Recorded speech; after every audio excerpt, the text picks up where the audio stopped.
New solutions will be needed. That's why the political declaration outlines that there will be urgent work on alternative arrangements to permanently guarantee no hard border in Northern Ireland. Owen Smith. Thank you, Mr. Speaker. May I associate myself with the remarks of the Minister in respect of Bloody Sunday? He will know that it was in that same city of Derry, Londonderry, just a fortnight ago that the dissident Republicans tried to take more lives of Northern Irish citizens. Can he understand that the police chief constable in Northern Ireland thinks that any infrastructure at the border, any technology, will be a target for those same dissidents? And will he offer a guarantee here today that there will be no technology on or near the border and therefore no violence at the border? Mr. Speaker, I'm very happy to repeat what I said earlier, which is nobody wants a hard border in Northern Ireland on any side, not just the police, but much more broadly than that, and that is ultimately the best guarantee that none will occur. Dr. Andrew Murison. Will the Minister confirm that the alternative arrangements the Government will be pursuing over the next fortnight have to do with technology and systems as evidenced in the European Parliament's own report in 2017, Smart Borders, rather than a customs union that may potentially hold the United Kingdom into an arrangement in perpetuity? Mr. Speaker, I think all I can do is go back to the Prime Minister's point of order after the votes last night, where she explicitly said that she was going to take the decisions made by Parliament, which had commanded a majority in Parliament, back to both reach out to people who tabled amendments yesterday, but also in her discussions with the EU. And I'm sure none of us would want to rule in or out any particular methods of achieving those outcomes which have been mandated by Parliament. We need to make sure that those discussions can move forward in as free a way as possible, while still delivering on the outcomes which Parliament has decided. Sammy Wilson. This week, the EU chief negotiator, Michel Barnier, has indicated that he has a team studying how we could have checks without having any points along the border, including paperless means of doing it and decentralisation, i.e. checks away from the border. Will the Minister confirm that he will be seeking to work with the EU to deliver on these instead of... Well, Mr. Speaker, I can do better than that. I think the Prime Minister, in her comments last night, has already made that point, that she wishes to discuss all these things with the EU, and I regard it as immensely promising if such a team is already working on it from the EU side. Tony Lloyd.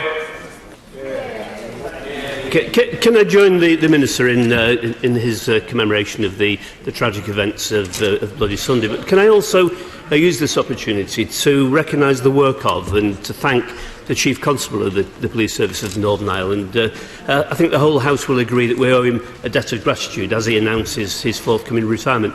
On this subject of technology, the Minister and the Secretary of State know that there is no operable technology anywhere in the world in existence at the moment working that would not of itself become a target for the terrorists. The Prime Minister said this in the past. We've got to rule out the idea that there is a technological solution available. If the Minister and the Secretary of State are going to use their influence to say there can be no hard border across the island of Ireland, then they have to say that they will abandon the attempts to placate those pro-no deal Brexit people on their own side and move towards a customs union.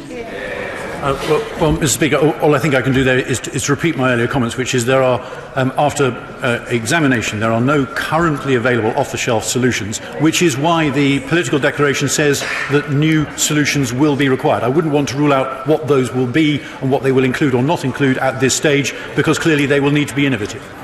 Sir Henry Bellingham. Number 2, please, sir. Secretary of State. Mr. Speaker, if I could associate myself with the comments from my honourable friend around Bloody Sunday, and also the Shadow Secretary of State preempted me in my debt of gratitude to George Hamilton, the Chief Constable of PSNI. The Government fully supports efforts to promote peace and reconciliation in Northern Ireland. I was pleased to announce earlier this month that around £300 million of UK Government funding will be committed to projects to support peace and reconciliation in Northern Ireland between 2021 and 2027. Speaker, does the Secretary of State agree with me that no discussion of peace and reconciliation can take place without considering the plight of Northern Ireland veterans, both police and military, who put their lives on the line for their country. Can she assure the House that she will do personally all she can to draw a line under these investigations which breach the military covenant and also our pledge to police forces in the UK? Well, Mr. Speaker, my honourable friend is a doughty campaigner on these matters. He will know from the discussions that we've had, extensive discussions we've had, that I am committed to delivering on the legacy proposals that were first agreed in the Stormont House talks and which we've had a consultation on, and I look forward to working with him further on those matters. Call him again. Speaker, from Caroline O'Hanlon to Carol Frampton, we know the ability of great Ulster sportsmen and women to bring people together. Can I ask her about the curriculum sports programme, which receives £1.3 million of funding each year to provide Gaelic football, hurling and soccer coaching in 450 schools in Northern Ireland? That funding has been cut. Will she restore it, bring sport back to those people in all those communities? Oh, Mr. Speaker, the honourable gentleman has campaigned on this matter also. He is, again, I know, very keen to make sure this funding is maintained, but he makes a point about the fact that we don't have devolved government. We will come on to that later, I know, in questions. And we do need ministers in Northern Ireland to make those important decisions, because the example he raises is a very good one. Speaker, the recent events in Derry, Londonderry, clearly showed that the peace that we have in Northern Ireland is still fragile at times. Given that is the case, would my right honourable friend agree with me that as the Brexit process progresses, it's crucial that politicians on both sides of the border, and indeed in this House, use language that is measured rather than inflammatory? Mr. Speaker, my right honourable friend makes a very important point. We all need to be careful in our language at this very fragile time. Jeffrey Donaldson. The Secretary of State will recall the excellent work of the Centenary Committee, who oversaw the World War I commemorations in Northern Ireland and sought to promote reconciliation through their work. As we look towards celebrating the centenary of Northern Ireland, will the Secretary of State assure me that she will work with us to do the same as we look towards this landmark in our history? Mr. Speaker, the success of the World War I commemorations in Northern Ireland was in no part, down in very much to the right honourable gentleman's work and hard work in ensuring that all parts of the community came together. And I think that we saw a real moment in St Anne's Cathedral in November, where we saw all parts of the community and the Irish government come together with the UK government to recognise what happened 100 years ago. I know he's very keen, and we have met to discuss the point of the 100th anniversary of the establishment of Northern Ireland. Lady Herman. With him on it. Thank you very much indeed, Mr. Speaker. To promote peace and reconciliation on the, across the island of Ireland, I wonder would the Secretary of State confirm that after Brexit, that British and Irish citizens will, of course, continue to be able to cross freely the Irish border in accordance with the Common Travel Area? And would the Secretary of State confirm if technological solutions are being looked at to ease the flow of other EU nationals across the Irish border? Well, Mr. Speaker, the Honourable Lady is absolutely right. The Common Travel Area is a very important foundation of the lives in Northern Ireland and Ireland, and it predates, of course, our membership of the EU. We are absolutely committed to ensuring the Common Travel Area continues. We want to see it. It is a very important point. Ford. Question number 3, please. Secretary of State. With permission, Mr. Speaker, I will answer questions 3 and 6 together. The restoration of a fully functioning executive and assembly remains my top priority. I am focused on bringing the parties together to work towards re-establishing devolved government at the earliest opportunity. Ford. Thank you, Mr. Speaker. Can I draw to the attention of the Secretary of State the very serious comments made by the Chief Medical Officer for Northern Ireland regarding patient safety for certain women that he made to the Women's and Equality Select Committee last Friday, and will she meet with members of that Select Committee to discuss what actions can be taken? Mr. Speaker, my honourable friend has alerted me to the comments that were made. I'm very happy to meet her and other members of the committee to discuss that point. Wollaston. Thank you, Mr. Speaker. The lack of a functioning assembly makes real problems for setting Northern Ireland's budget. Can she explain what steps she's taking ahead of the 1920 budget in particular? Is she meeting with all parties represented in the assembly? Mr. Speaker, I would very much prefer there to be a devolved government instalment that was setting the budget for the departments in Northern Ireland, but sadly that is not the case, and therefore, as Secretary of State, it is incumbent on me to ensure that we do have proper statutory basis for public spending in Northern Ireland, and I am working on that budget, and I will of course talk to other parties on that matter. In relation to budgetary matters, she'll be aware of the massive extra boost to the block grant as a result of the confidence supply arrangements. Will she ensure the NIO works closely with devolved departments to ensure that all blockages to the proper rollout of all of that money and in relation to the other major infrastructure projects for Northern Ireland are progressed as quickly as possible? Well, Mr. Speaker, I want to make sure that all projects in Northern Ireland are properly delivered. Clearly, I don't have executive powers to ensure they're delivered, but I am working closely with the departments to make sure that monies, particularly confidence and supply money, are spent properly. Nigel Dodds. And in relation to devolved issues more generally, will she accept that the Assembly members who are currently not meeting, there could be a greater role for Assembly members in terms of input into decision-making and policy-making in Northern Ireland? It's deplorable that elected representatives from Northern Ireland don't take their places here and the same party refuse to get the executive up and running. Well, Mr. Speaker, I want to see the institutions restored instalments as soon as possible, and I want to work with all parties to make sure that can happen. I know that it is important that there are rules for the MLAs to continue to contribute, and I want to pay tribute in particular to the churches who have organised a number of meetings allowing civic society and MLAs and others to get together to discuss important matters. I think these are great initiatives. We've heard first-hand in the Northern Ireland Select Committee about the detrimental effects of not having devolved government in Northern Ireland. They have no mental capacity legislation. They are working to statements in education rather than EHCP plans. What devolved powers can the Secretary of State give to officials in Northern Ireland to help rectify these while there is no devolved government? Well, Mr. Speaker, of course, we passed the Executive Formation Act in Northern Ireland to help rectify these while there is no devolved government. Civil servants to take decisions based on guidance issued by me as the Secretary of State. But I have to be clear, those decisions are not major policy change decisions. They are allowing public services to continue to be delivered. The way to get through this is to get Minister Newlands. Thank you very much, Mr. Speaker. Can I also join the Minister and the Labour front bench on behalf of the SNP in marking the tragic and entirely avoidable events in What a Bloody Sunday. Earlier this month, the former Taoiseach, John Bruton, accused this government of seeking to tear up the Good Friday Agreement. Last night, Mr. Speaker, the government did exactly that. As a result of recent events in Northern Ireland and the implications of last night's vote, it's now imperative we get the power sharing back up and running as soon as possible.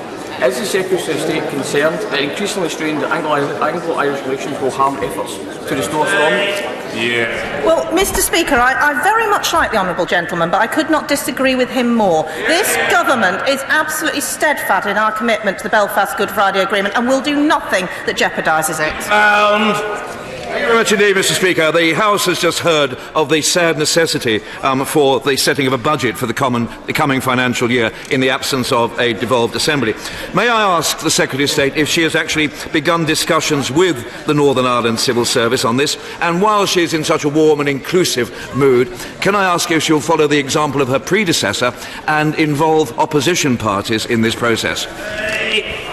Mr. Speaker, the honourable gentleman will recall last year when the budget was set, when I was Secretary of State, and we did make sure that all the main parties and the opposition were able to be part of the process because, as I say, I would much rather it was ministers in Northern Ireland who were setting the budget, but given the situation we have to work together to make sure a budget can be set. Monaghan.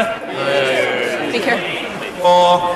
Secretary of State. With permission, Mr. Speaker, I will answer questions 4, 8 and 9 together. I have regular discussions with the Prime Minister and others about all aspects of our exit from the European Union. Thank you, Mr. Speaker. Last October, the Secretary of State gave a guarantee that her government would not renege on the backstop, saying we are committed to everything we have agreed to in the joint agreement report and will ensure there is no border on the island of Ireland. Can she explain why there has now been a U-turn and the government's policy has changed to ditching the backstop? Mr. Speaker, The commitments made in the joint report remain, and those commitments were that we would find a solution to the Irish border, ideally through our future relationship, and we are still committed to that being the case. Last night, the House showed that there is a majority to pass the withdrawal agreement if changes are made to the backstop. The Prime Minister is working on that basis. General Crawley. Thank you, Mr. Speaker. Now, the Deputy Head of the Irish Government, Simon Coveney, has stated the backstop is already a compromise. The European Parliament will not ratify a withdrawal agreement that doesn't have the backstop in it. And again, this was confirmed last night by the EU. Does the Secretary of State agree that her government is pursuing a dead-end policy by seeking to renegotiate on the backstop? Mr. Speaker, can I very gently point out to the Honourable Lady that she voted against the backstop? Law. Mr. Speaker, in order to protect the Good Friday Agreement, the backstop protocol was designed as an insurance policy to prevent a hard border in all circumstances. The only major party in these islands which opposed the Good Friday Agreement was the DUP. Did the Secretary of State consult with any other party in Northern Ireland before throwing her support behind the new government policy of ditching the backstop? Mr. Speaker, my folder is going mad. Mr. Speaker, this government is committed to ensuring that we meet all our commitments under the Belfast Good Friday Agreement, and we deliver also on the vote of the British people to leave the European Union. That is what we are working to achieve. Thank you, Mr. Speaker. Can I say to the Secretary of State, as the Prime Minister develops the alternative arrangements, could she remember that we have an incredibly close working relationship with the Irish Government to deliver the common travel area? And it seems to me that that perhaps provides a model for how we might deliver no hard border in the future. Well, Mr. Speaker, clearly it would not be appropriate to speculate on what discussions the Prime Minister will have with the European Union and the European Commission. But I think my honourable friend, right honourable friend, makes a very important point about the common travel area, which, as I've said previously, we are absolutely committed to. Luke Graham. Thank you very much, Mr. Speaker. Mr. Speaker, last night the right honourable member for Roscoe and Lochaber made one of the most reckless and irresponsible speeches I have heard since I've come to this place. The comments about the Good Friday Agreement do not... Order! The Honourable Gentleman's supposed to be asking a brief question. Order!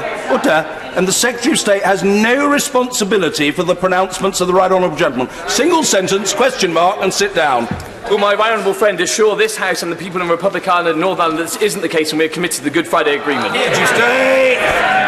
Mr. Speaker, I can absolutely do that. This government is committed to ensuring we deliver on leaving the European Union in a way that works for all people who live in the United Kingdom, wherever that may be, and fully respecting the commitments we have under the Belfast Good Friday Agreement. Karen Smith. Speaker, we don't have much time to find these new technological solutions. In October, from the dispatch box, the Prime Minister said of technical solutions they effectively involve moving the border, and it would still be a border. She said some involve equipment which could come under attack, and some involve a degree of state surveillance that, frankly, I think would not be acceptable in Northern Ireland. Does the Secretary of State agree with the Prime Minister? Well, Mr. Speaker, if the Honourable Lady had listened to my honourable friend in his answers to the first question, it was clear that we have said as a government that there are no technological solutions off the shelf that exist today that solve this problem. But we are committed to working to find alternative arrangements, because we've all agreed that the backstop, if it should ever come into force, is a temporary measure. No one wants to be in it, and we want to find ways of avoiding it. Question 5, Mr. Speaker. Secretary of State. Mr. Speaker, with permission, I will answer questions 5 and 15 together. Last year, I passed the Executive Formation and Exercise of Functions Act. 14, my apologies, Mr. Speaker, a question was withdrawn. This creates a limited period where an executive can be formed at any time. I'm actively encouraging the parties to use this opportunity to come together to make progress on restoring the executive. Rosie Cooper. Thank you, Mr. Speaker. On 31st of October, last Northern Ireland question, Secretary of State answered questions on restoring devolution, and she said the point of legislation is that it provides space and time for the parties to come together. The language almost suggests the Secretary of State doesn't have any role in that. Will she therefore outline what she's actually done to convene talks, or have we given up? Secretary of State. Mr. Speaker, clearly as Secretary of State I have a role to help facilitate those talks, but let's be clear, I cannot impose a solution on the parties in Northern Ireland. This has to be something the parties in Northern Ireland want to do, and want to do for the good of the people of Northern Ireland. I'm working to find that. Kerry McCarthy. Environmental campaigners in Northern Ireland have raised concerns with me that the push towards ever more intensive industrialised farming is continuing unchecked because of the power vacuum. DEFRA doesn't seem to be interested. Can I urge the Northern Ireland office to take an interest in the environmental damage that is being caused by this trend? Well, Mr. Speaker, clearly the Honourable Lady will know that DEFRA does not have jurisdiction for environmental policies in Northern Ireland. That is for the Department in Northern Ireland, DERA. But I'm sure that the Permanent Secretary has heard the Honourable Lady's comments. Gregory Campbell. Speaker, in endeavouring to restore devolution, would the Secretary of State ensure that there is appropriate emphasis on those who caused devolution to fall in the first place and who are refusing to enter in without preconditions being met before they do so? Well, Mr. Speaker, I think the important point is that we find a way and a framework which we can see the parties come together, because I know that he feels strongly for his constituents that devolved government should be in place in Stormont delivering for his constituents. That's what I want to see. Robert Halfon. Thank you, Mr. Speaker. The Brain number 7, sir. Minister. Mr. Speaker, as I'm sure my right honourable friend is aware, public transport in Northern Ireland is a devolved issue. Under the Northern Ireland Executive Formation and Exercise of Functions Act, which allows Northern Ireland departments to continue delivering public services in the absence of a functioning executive, there are ongoing discussions on all these areas, including services to hospitals. Halfon. Thank you. The Brain Service charity Headway recently supported a lorry driver who had to pay £370 in hospital car parking charges to visit his comatose son in the Royal Victoria Hospital in Belfast. Will my honourable friend work with the Secretary of State and scrap hospital car parking charges once and for all? Minister Penrose. Mr. Speaker, my right honourable friend is pursuing one of the energetic and effective campaigns which have become his signature here in Parliament. I believe he is also pursuing the issue at Welsh and Scottish questions too. I'm sure many of us here have a great deal of sympathy with the case he's just described, but changing the policy in Northern Ireland to deal with it is far best done by a functioning executive at Stormont. I hope he will agree with me that this is the clearest possible illustration of why people in Northern Ireland need the executive to reform as soon as possible. Community transport gives rural dwellers access to hospital care. In the last 4 years, there's been a 40% reduction. I'd ask that what measures will the Minister put in place to ensure that that is addressed within the new budget that is brought forward? Minister. Well, Mr. Speaker, the difficulty which everybody faces at the moment is that all budgetary allocations have to be done on a business-as-usual basis. To make more fundamental changes, to make reforms, to modernise anything requires the Stormont executive to be sitting in any devolved area. So I share his desire for change, but the answer, I'm afraid, comes back to we have to get Stormont working. Daniel Kaczynski. Number 10, sir. Mr. Speaker, at the autumn budget, the Chancellor announced £350 million for a Belfast City region deal to boost investment and productivity, and also the opening of formal negotiations for a Derry, Londonderry and Strabane City region deal.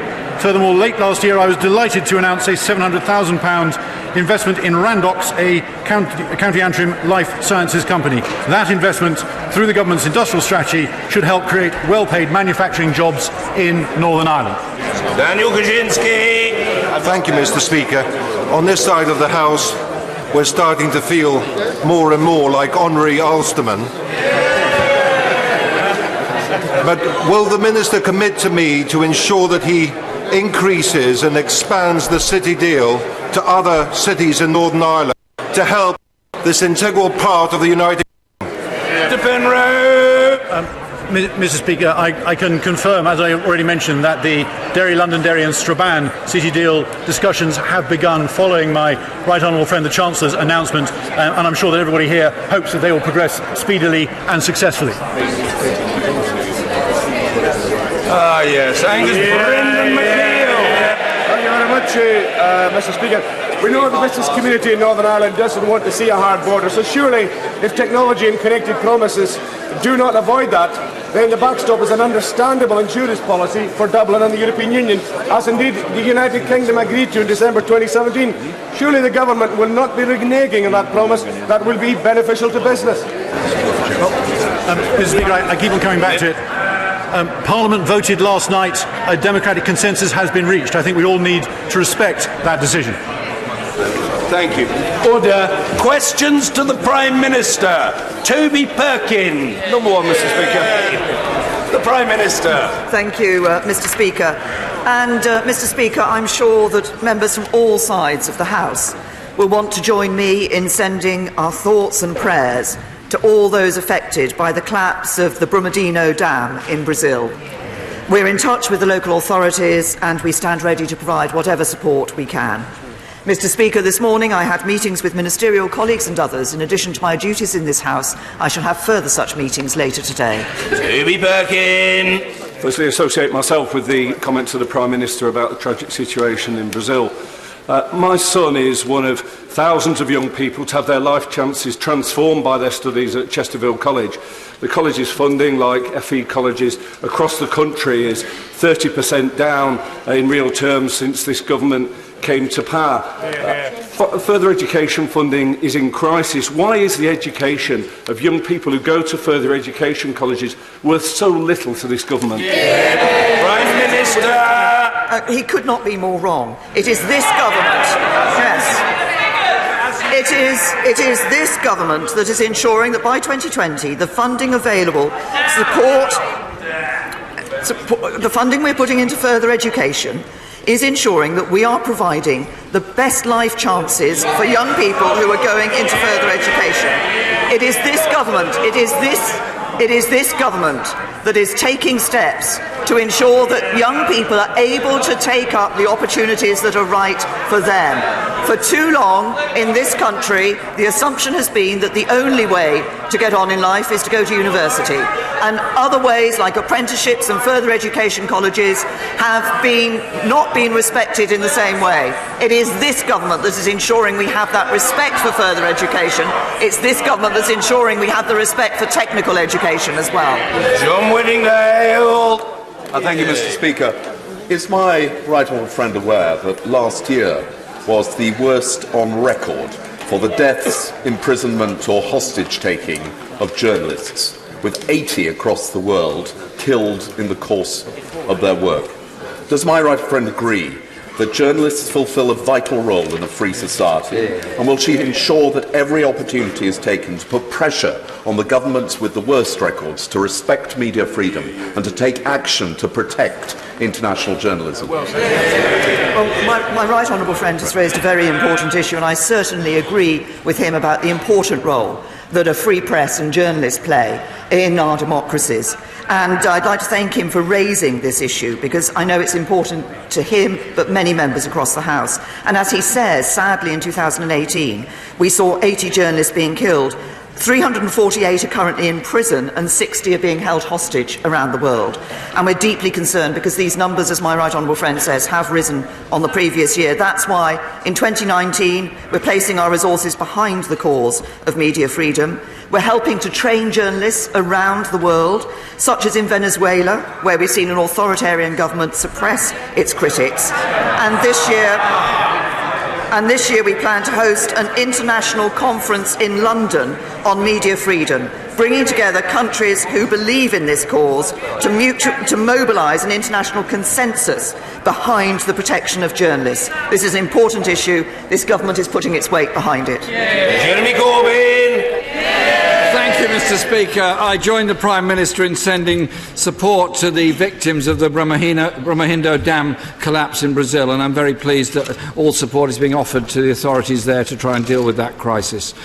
Mr. Speaker, following the vote in the House last night against no deal, the Prime Minister is again going to attempt to renegotiate the backstop on the basis of finding alternative arrangements.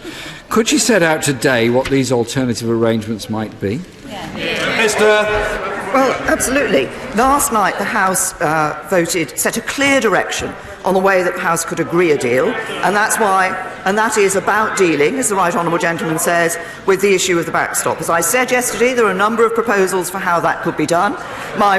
We're engaging positively with proposals that have been put forward by my right honourable friend, the member for Loughborough, and my honourable friends, the members for North West Hampshire, Wickham and North East Somerset. Others, including my honourable friend, the member for Altrincham and Sale West, have put forward other proposals, such as a unilateral exit mechanism. And I'm just telling the Shadow Foreign Secretary, she listens.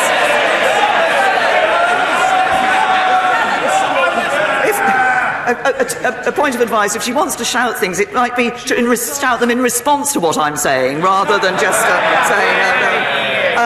They put forward proposals such as unilateral exit mechanism or a time limit to the backstop, and the political declaration already references alternative arrangements and raises a number of issues that can be proposals that can be addressed, such as mutual recognition of trusted trader schemes. Jeremy Corbyn! None of that was very clear to me. I don't know about anybody else.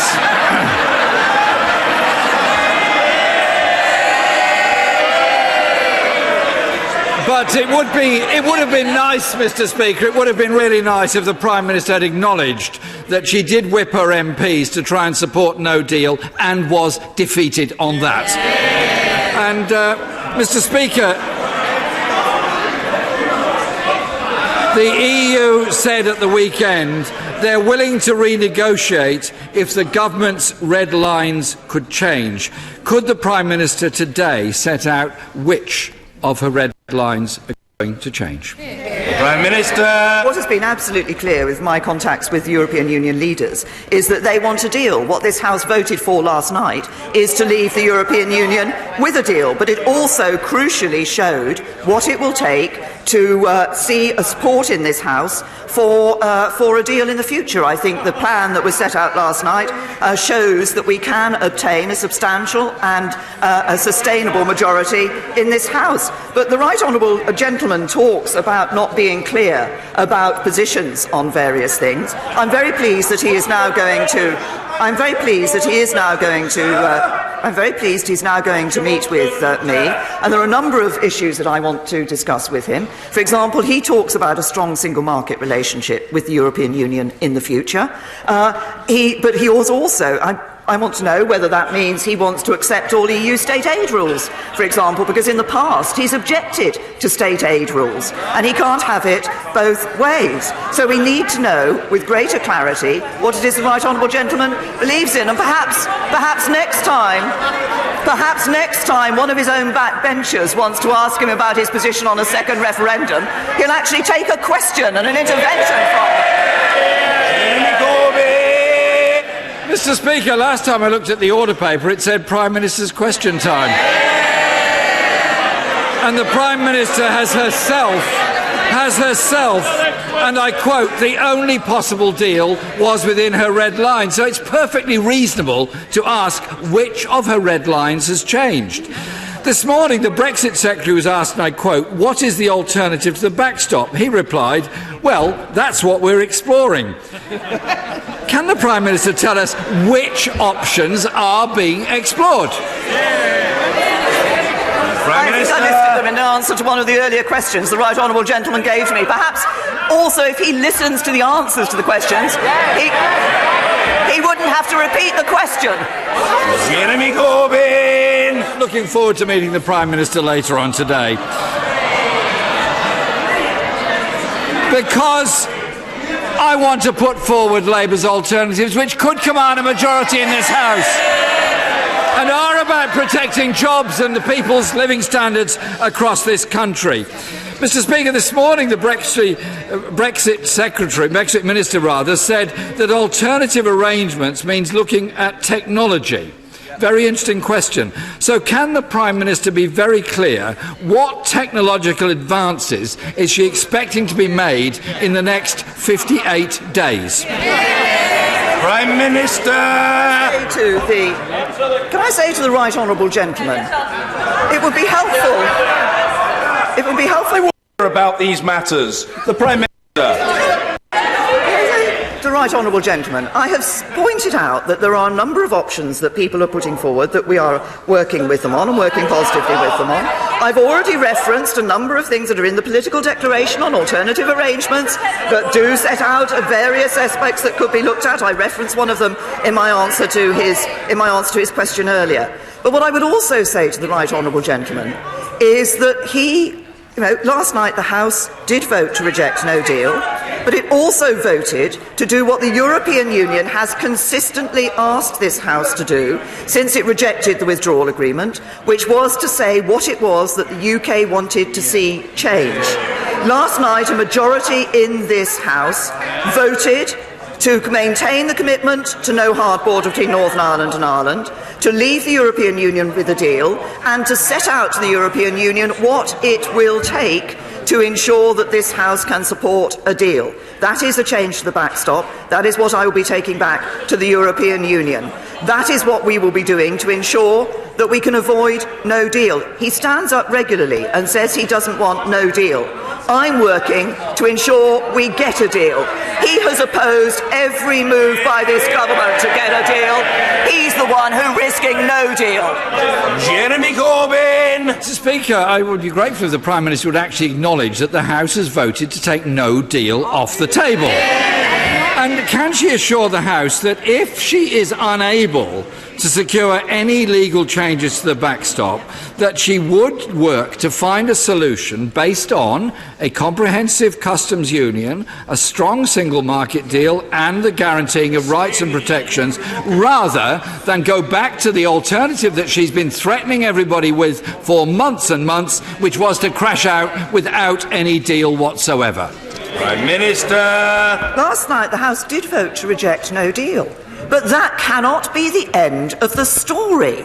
The only way, the right honourable gentleman says, of course not.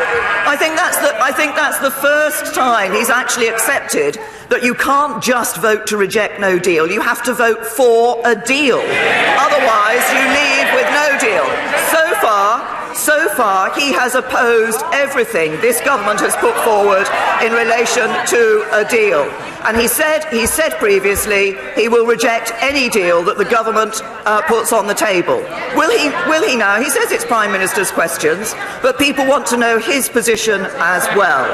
Will he ensure that if this government comes back with a revised deal that ensures we don't leave with no deal, he will actually support it? It really is time, Mr. Speaker, that the Prime Minister acknowledge she's got to move on from the red lines she's put down in the first place. And she doesn't acknowledge that in answers to my questions or indeed anybody else's. Mr. Speaker, our responsibility is to bring people together. Whether they vote... Mr. Speaker, we are the Houses of Parliament, we are the House of Commons, we do represent the entire country, and the point I'm making is we should bring people together whether they voted leave or remain. And indeed, I look forward to meeting the Prime Minister to discuss a solution that could, in my view, unite the country. Changes to the backstop alone will not be sufficient. Businesses and trade unions are very clear that any solution must involve a customs union and the strongest possible deal with a single market to avoid the damage of no deal. The Prime Minister may have possibly temporarily united her party, but is she willing, Mr. Speaker, Order! Mr. Ellis. You were at one time a barrister of one rank or another in the courts. There is no way that you would have been allowed to shout from a sedentary position in that way, and the judge would have ruled you out of order. I don't know whether that's why you stopped practising law and came into Parliament. Behave yourself, young man. You can do so much better when you try. Jeremy Corbyn. Speaker, as I was saying before I was so rudely interrupted.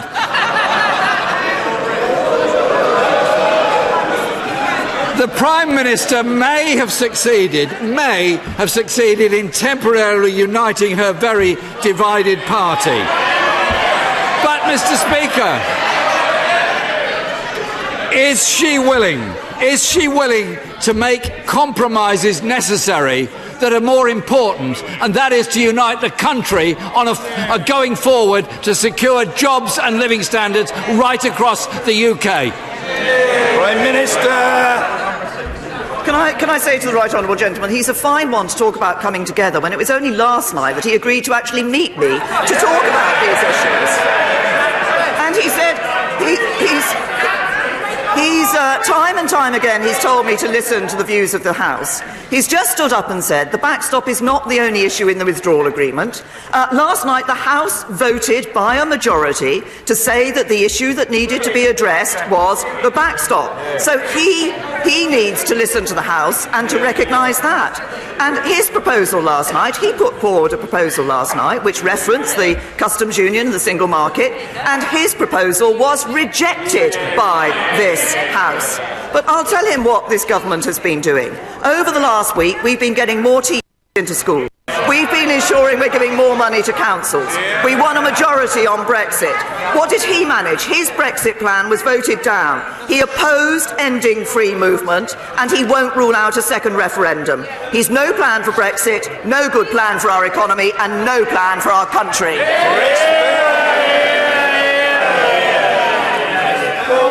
Thank you, Mr. Speaker. First-time buyer numbers, which collapsed under the last Labour government, are now at a 10-year high thanks to initiatives like Help to Buy and the first-time buyer stamp duty cut. But there are still many people in their 20s and 30s who want to buy their own home.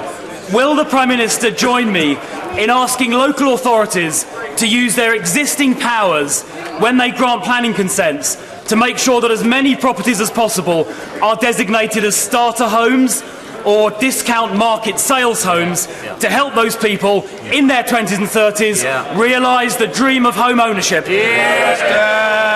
My honourable friend raises an important issue, not only in pointing out the very good news that we see that 10-year high in the number of first-time buyers, but also the opportunities that are available for local authorities to provide for this. And we obviously are clear that the planning system has a key role in delivering more affordable homes, and the National Planning Policy Framework, revised last year, was central to this. It includes a wider definition of affordable housing, and local authorities are expected to consider the new definition, which includes what my honourable friend has referenced, starter homes and discounted market sales homes, to identify the types of affordable housing their communities need. And there's an expectation that major developments will make a minimum of 10% of homes available for affordable ownership, including starter homes and discounted market sales homes. So we've made good progress on first-time buyers. There's more for us to do, and this government is doing it. Ian Blackford. Thank you, Mr. Speaker. 2 weeks ago, the Prime Minister told this House to vote down this deal in the hope of going back to Brussels and negotiating an alternative deal. No such alternative deal exists. Yet last night, she told the House she will go back to Brussels and seek an alternative arrangement. So what is it? Has the Prime Minister inadvertently misled the House, or has this government's incompetence reached a whole new level? Prime Minister. A very simple fact that the right honourable gentleman appears to have omitted in what he's saying is that the deal was brought to the House, and the House of Commons rejected that deal. Therefore, we look to say what can be changed, what can we take back to Brussels, what can we fight for to ensure that the deal can get the support of this House. But I'd also like to take the opportunity. I was going to respond to the right honourable gentleman's point of order last night, but unfortunately, when I looked, he'd left, I think, to go and do a Sky News interview, because I have to say to him,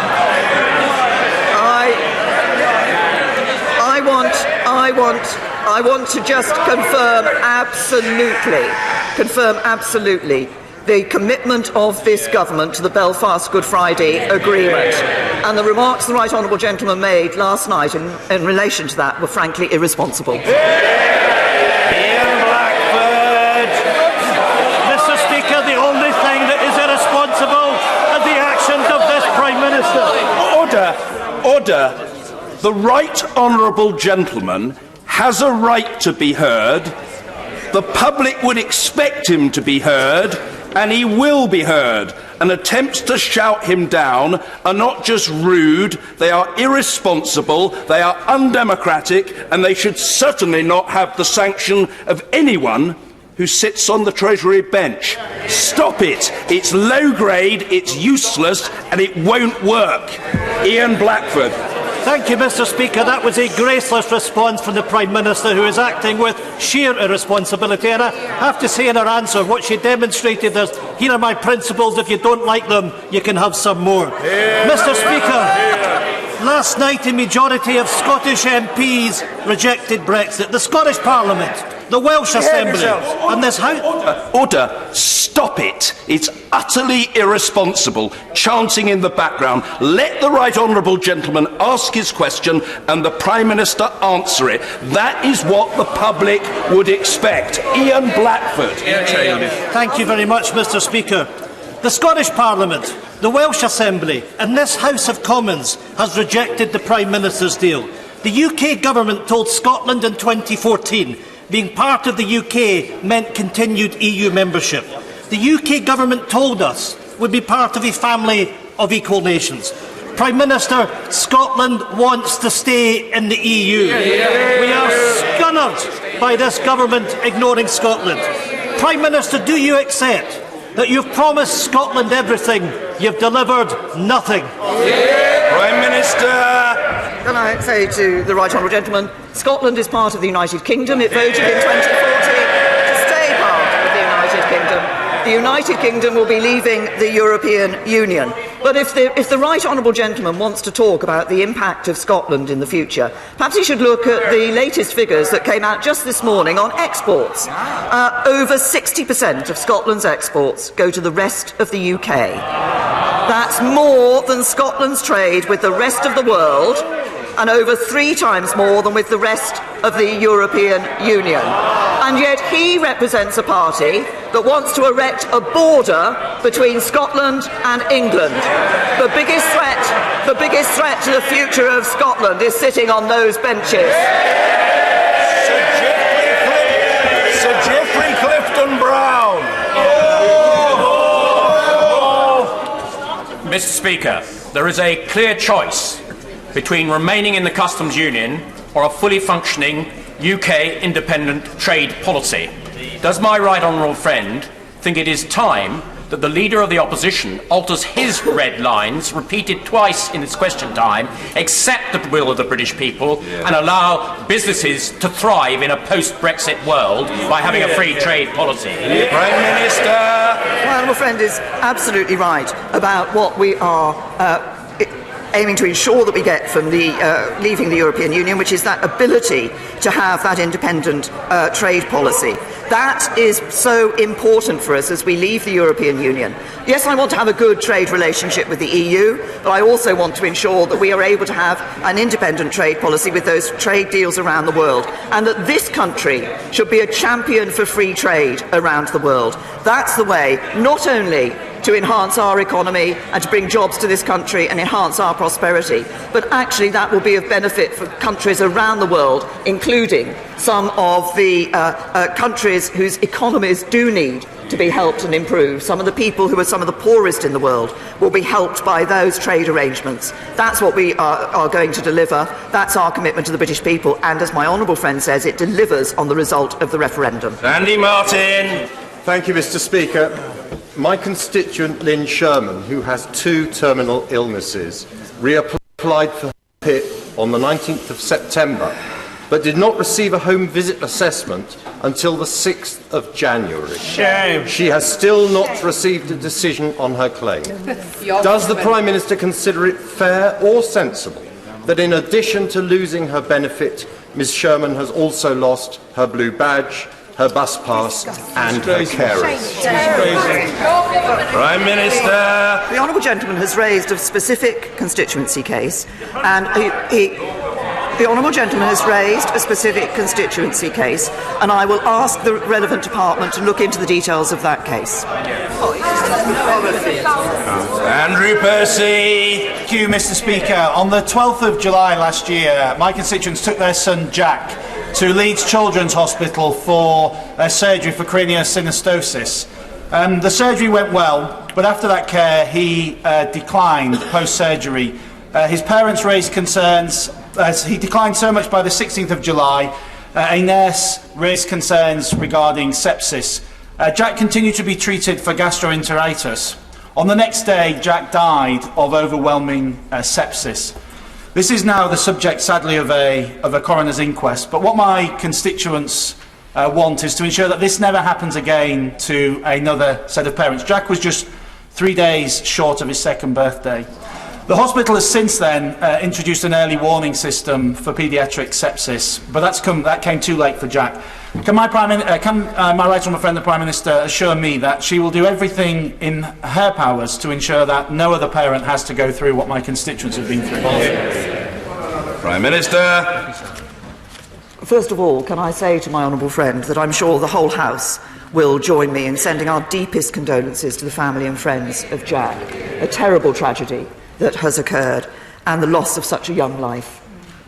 Can I also say that we recognise, as indeed I'm sure our honourable friend, the member for Dudley South, will confirm, that sepsis is a devastating condition. And it is important that the NHS carries on developing its programme of work on recognising sepsis and improving outcomes. I know NHS England and NHS Improvement are working urgently with the Royal College of Paediatrics and Child Health to establish a single England-wide paediatrics early warning system to improve the recognition of sepsis and response of healthcare services to children and young people.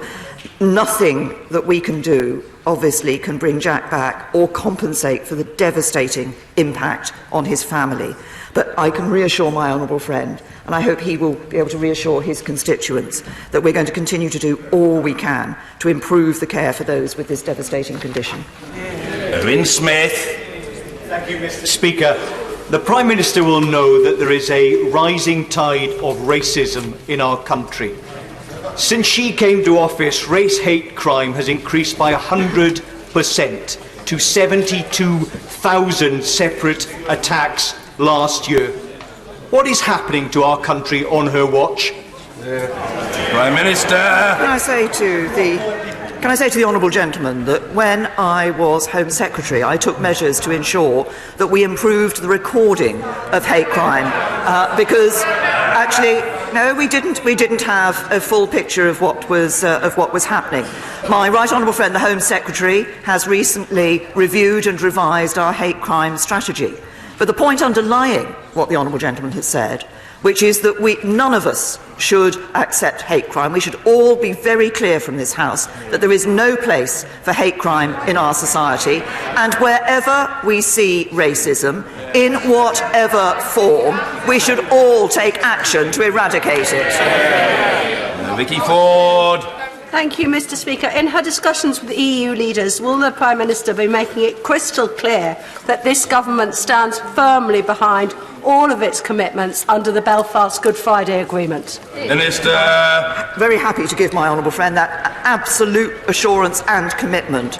We stand fully behind our commitments under the Belfast and Good Friday Agreement, and that everything we do will be in the light of those commitments. Tracy Brabin. Thank you, Mr. Speaker. Batley and Spen is a community made up of small towns and villages, and buses are a valued and essential service. So I'm sure the Prime Minister will sympathise with my constituents' anger at the recent cuts to services by Arriva announced this week. So much so that commutes are thrown into chaos, people can't get to the shops, and one head teacher told me that they were concerned how their pupils would actually get to school. Doesn't the Prime Minister agree with me that people are more important than profit? And isn't it time to invest in bus services after years of cuts and bring them under public control? Minister. Can I say to the honourable lady, we recognise the importance that buses play in local communities, and that's why we spend £250 million every year to keep fares down and maintain an extensive network, and that benefits people up and down the country. And we particularly put money into supporting free bus travel for older and disabled people, because we recognise recognise how particularly important buses are to vulnerable people. Now, we're looking at what we can do further to improve access for people with disabilities, but we have been putting money in to ensure that there remains an extensive bus network which is a benefit to local communities. David Duquette. Thank you very much, Mr. Speaker. Last night this House voted, a majority of this House voted in favour of a deal. A deal to deliver on the democratic will of the people of the United Kingdom and to leave the EU. Will my right honourable friend continue to stand firm in the next phase of negotiations against the fishing nations of the EU and their vain attempts to maintain guaranteed common access to our waters? Can I say to my honourable friend, I can give him absolute commitment that I will do that. Leaving the common fisheries policy, becoming an independent coastal state is so important to this country to enable us to enhance and give opportunities to fishing communities around the United Kingdom. I recognise it's particularly important in Scotland, but there are fishing communities around the whole of the UK who will benefit from us becoming an independent coastal state. And I'm very clear, our position is there, we have that agreement, and it's not up for renegotiation. Ian Paisley. Thank you, Mr. Speaker. The Prime Minister will be aware of the report by Sir John Gillan into the laws and procedures around serious sexual offences in Northern Ireland. A very serious preliminary report which already reveals that there's a declining conviction rate in Northern Ireland, that we have the longest delays for getting cases to trial, and those that want to go to trial, there's a 40% dropout. These are serious issues, and I'm wondering what the Prime Minister is going to be able to do to ensure that any law changes that Sir John Gillan recommends will be able to be implemented in Northern Ireland. Can I say to the honourable gentleman that obviously this is a very serious issue, and it's something I understand the judiciary in Northern Ireland and the devolved justice authorities are keeping under close and active consideration. Of course, as the honourable gentleman knows, policing and justice is a devolved matter in Northern Ireland, as is the length of custodial sentences. Now, the Secretary of State for Northern Ireland, in recently passing the Executive Formation and Exercise of Functions Bill, enables departments to continue to take decisions in the public interest to ensure the continued operation of public services, but that is not and cannot be a replacement for a devolved government. And I think the example the honourable gentleman has given is yet another reason why it's important for us all to work to get the devolved administration back up and running. Thank you, Mr. Speaker. The Prime Minister will appreciate that the government is spending over 50% more per head in real terms in education than in the year 2000. Achieving much better results, might I add, Mr. Speaker. However, there are still some challenges with resources and funding in many areas across Hitchin and Harpenden, especially in small rural schools. Would the Prime Minister commit to special consideration for education in the upcoming spending review, because I believe that this would command widespread support across the House. Prime Minister. To my honourable friend, I think the Chancellor was listening to the remarks and the comments that my honourable friend made in his question in relation to funding. It is absolutely right, as my honourable friend says, that we have been putting more money into schools, and it's also right that we see more children, 1.9 million more children now, in good or outstanding schools than in 2010. We will, of course, be looking carefully across all elements of public expenditure when we come to the spending review. But as I said to my honourable friend, I'm sure the Chancellor has heard the lobbying that my honourable friend has indulged in his question in relation to this matter, particularly for small rural schools. Stephen Morgan. Thank you, Mr. Speaker. Unlike this government, John Lewis has never knowingly undersold Portsmouth.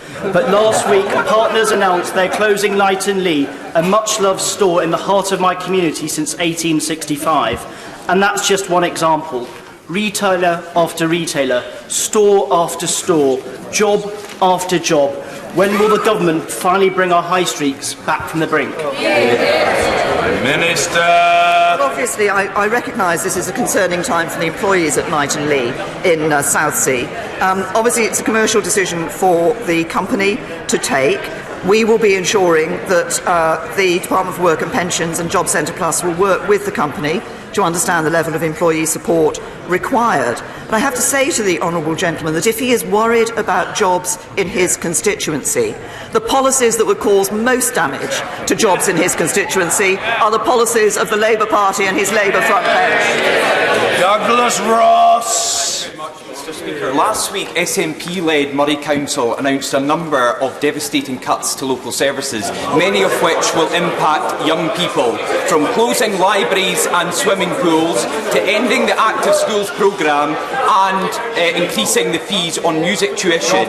These young people are affected, while the highest paid senior managers in the council are not. So will my right honourable friend agree with me that the SNP in Moray should focus on services rather than managers, and call on the Scottish Government to deliver a fairer funding deal for Moray? Well, can I say to my honourable friend, of course, the UK Government has increased the block grant that is going to the Scottish Government next year. So decisions on cutting budgets are a matter of priority for the SNP rather than necessity. Extra money has been given to them. It's a question of where they want to put that money and what they put as a priority. And I think it's time that the SNP empowered local government in Scotland rather than hoarding power at Holyrood. Mr. Stephen Hepburn.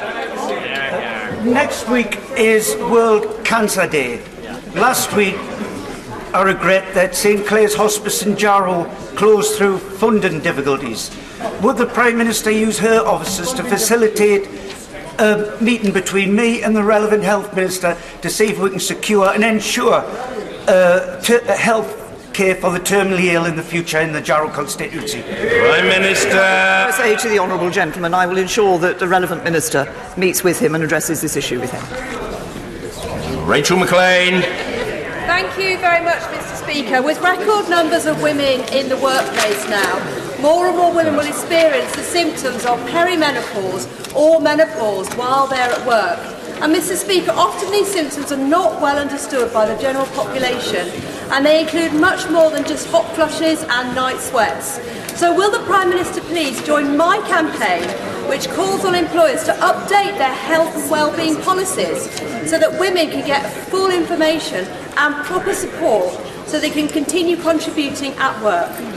Prime Minister. I say to thank my honourable friend for raising this issue, because obviously this is an issue that I think many members across this House will recognise and recognise as an important issue, and we recognise the difficulties that women going through the menopause face.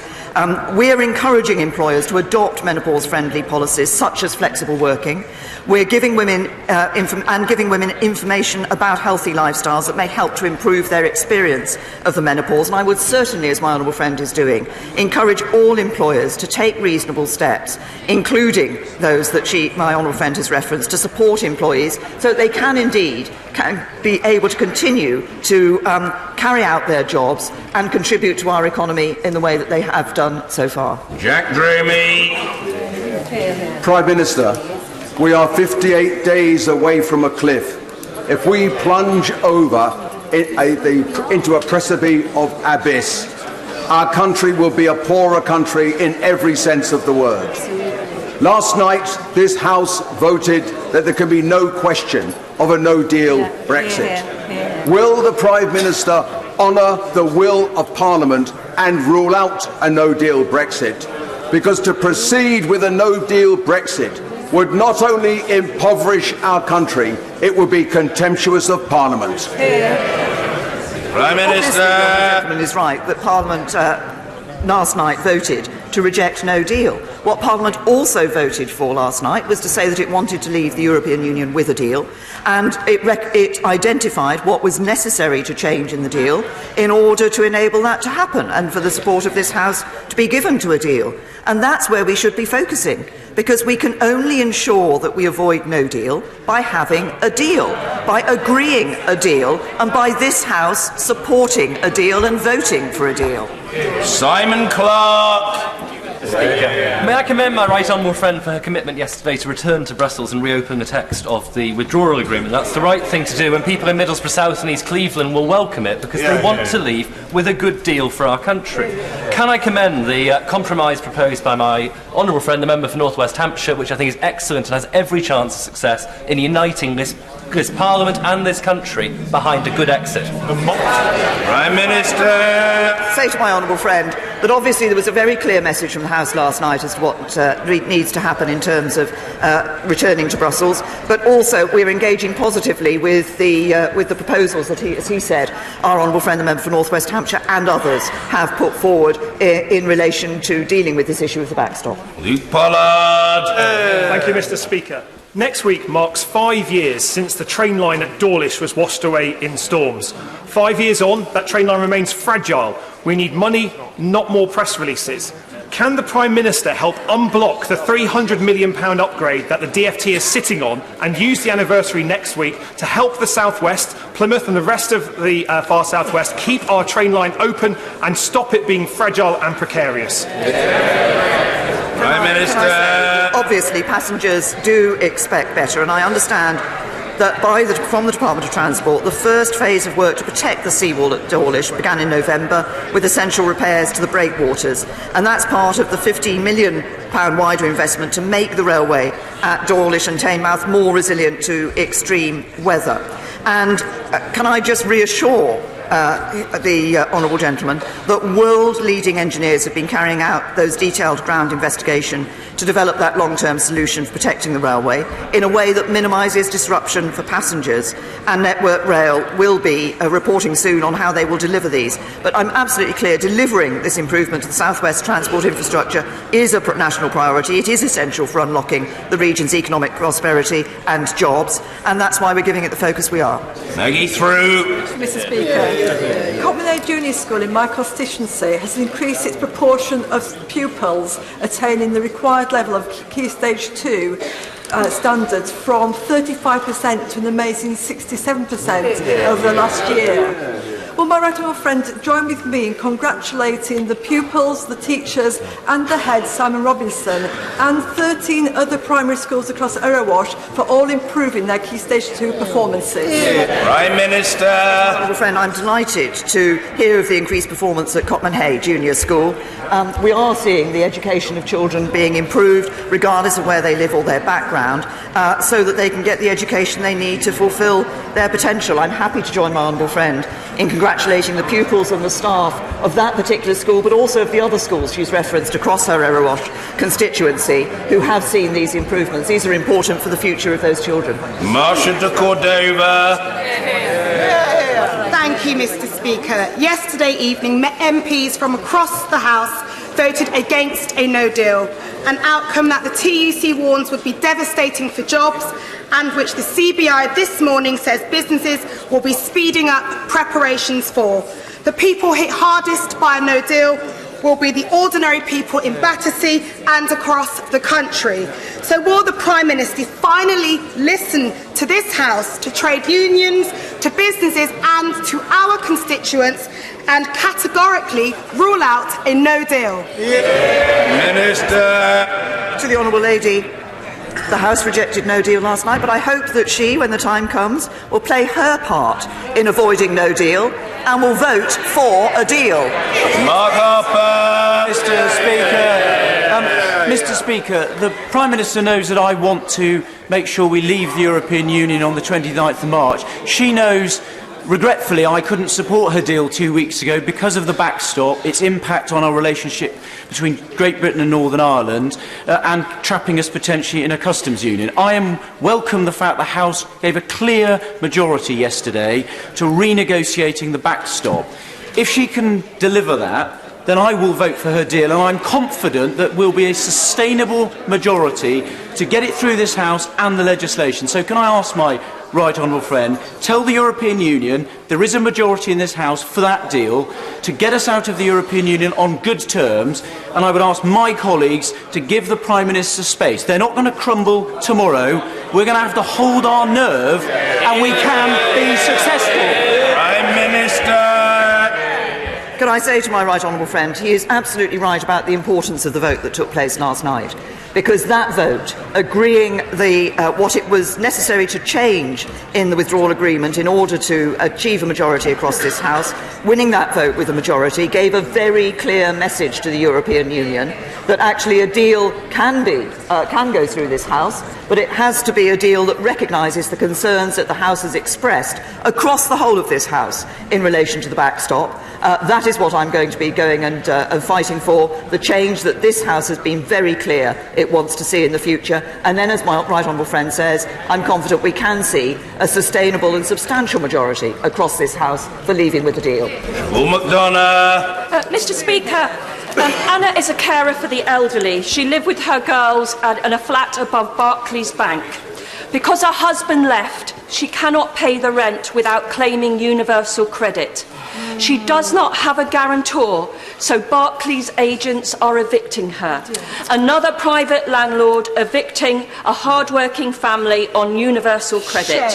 Will the Prime Minister intervene and ask Barclays to grant her a tenancy so that her girls are not just two more in the 130,000 children in this country in temporary accommodation? Prime Minister. To the Honourable Lady, that obviously, again, like one of her honourable friends, she's raised an individual constituency case, and the details of that individual constituency case, I will ask the relevant minister to look into that case and be in. Well, she's asking me to take a position purely on the question that she has asked me. I am asking the minister in the relevant department to actually look into the case and to be able to assess that case and to respond to the honourable lady. Nigel Huddleston. Thank you, Mr. Speaker. This afternoon we shall be debating the crime bill, which amongst other things will facilitate the cross-border exchange of data, which will enable us to investigate crimes such as terrorism and paedophilia. Is it the responsibility of all of us in this House to wholeheartedly support that bill? Yes, Prime I say to my honourable friend, absolutely, yes. This is a very important bill in the impact that it will have. I'm sure everybody across this whole House wants to ensure that we can deal with terrorism, with paedophilia, and indeed with other organised crime. The exchange of data is an important way of doing that, and I hope everybody will see the importance of the support for that. Mr. Nigel Dodds. Mr. Speaker, in recent days we've heard the Irish Prime Minister talk about bringing his troops up to the border in the event of a no deal. We've heard the Irish Deputy Foreign Minister talking of people jumping out of windows. Isn't this highly reckless talk, extremely dangerous in the present circumstances? That sort of rhetoric should be toned down and instead focus on what Michel Barnier said the other day, that even in the event of a no deal, we would sit down and find operational ways to have checks and controls away from the border. Isn't that the way forward? And it blows a hole in the entire concept of this backstop. Minister!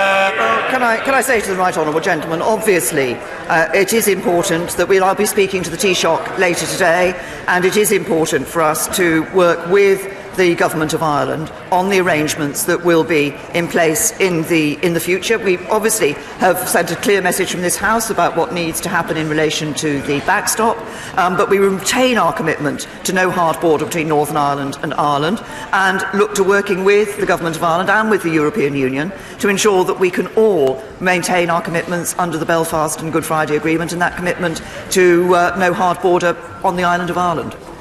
Bob Blackman. Thank you, Mr. Speaker. Last Sunday we commemorated Holocaust Memorial Day, when we remembered the darkest period in Europe's history. Will my right honourable friend join with me in thanking the Holocaust Educational Trust, its youth ambassadors, and the incredible survivors who give their personal testimony to young people so that they will remember what the ultimate destination of racial hatred and anti-Semitism truly is. Prime Minister. He's absolutely right to raise the excellent work that the Holocaust Educational Trust does. And the youth ambassadors. I've met some of these youth ambassadors who have understood the importance of learning the lesson from the Holocaust, understood the importance of acting against anti-Semitism wherever it occurs, and indeed of wider racial hatred. And also, as my honourable friend says, the survivors from the Holocaust who have given their time to ensuring that nobody is in any doubt about where man's inhumanity to man can lead. They have done a really important job, and I pay tribute to them and to their continuing work. It's important that we all recognise the terrible things that can happen when we let anti-Semitism occur. We should all be fighting against anti-Semitism wherever it occurs. Finally, Liam Byrne. Thank you, Mr. Speaker. In the cold of Sunday, Kane Walker was found dead on the pavements of Birmingham. He was 31, and he became one of over 2,600 homeless people to have lost their lives in the last 5 years. When will the Prime Minister recognise the scale of homelessness today is a moral emergency, and we cannot wait until 2027 for this government to end homelessness for good, when we need action now? Prime Minister. First of all, say to the honourable gentleman, we all want to ensure that everybody in this country can have a safe and secure roof over their head, that nobody has to be on the streets sleeping rough. That's why we're putting money into this. We've taken a number of initiatives like Housing First, which are already showing benefits in helping people who otherwise would be homeless and could end up on the streets in having a home and dealing with the issues that ensure they're able to stay in that home. This is something that we recognise the importance of, and that's why we're putting money into it, that's why we're acting, that's why we are ensuring that action is being taken across the country to deal with this. Thank you. Order.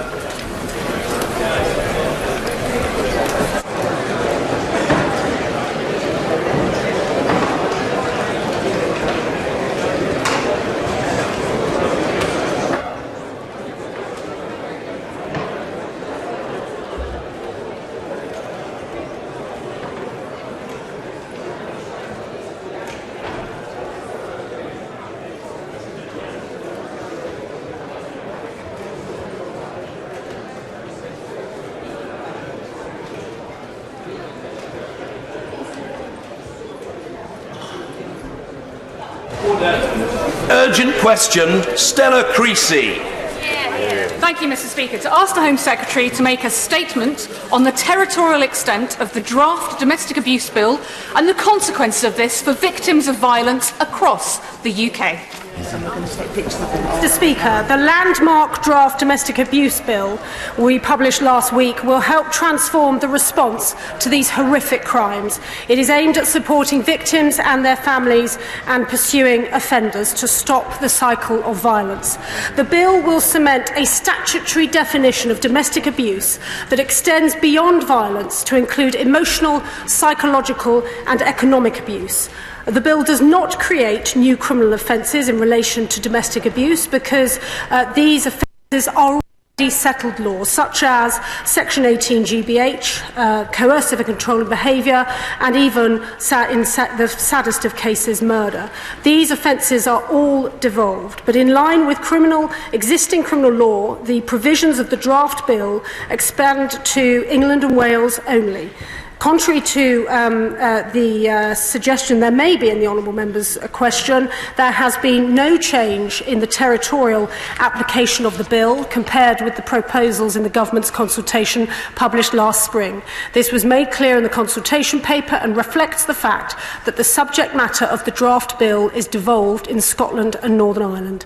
We are currently in discussion with the Scottish Government and the Northern Ireland Department of Justice about whether they wish to extend any of the provisions of the bill to Scotland and Northern Ireland respectively.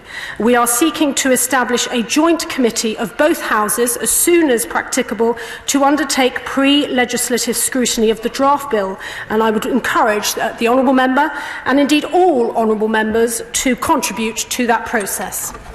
Stella Creasy.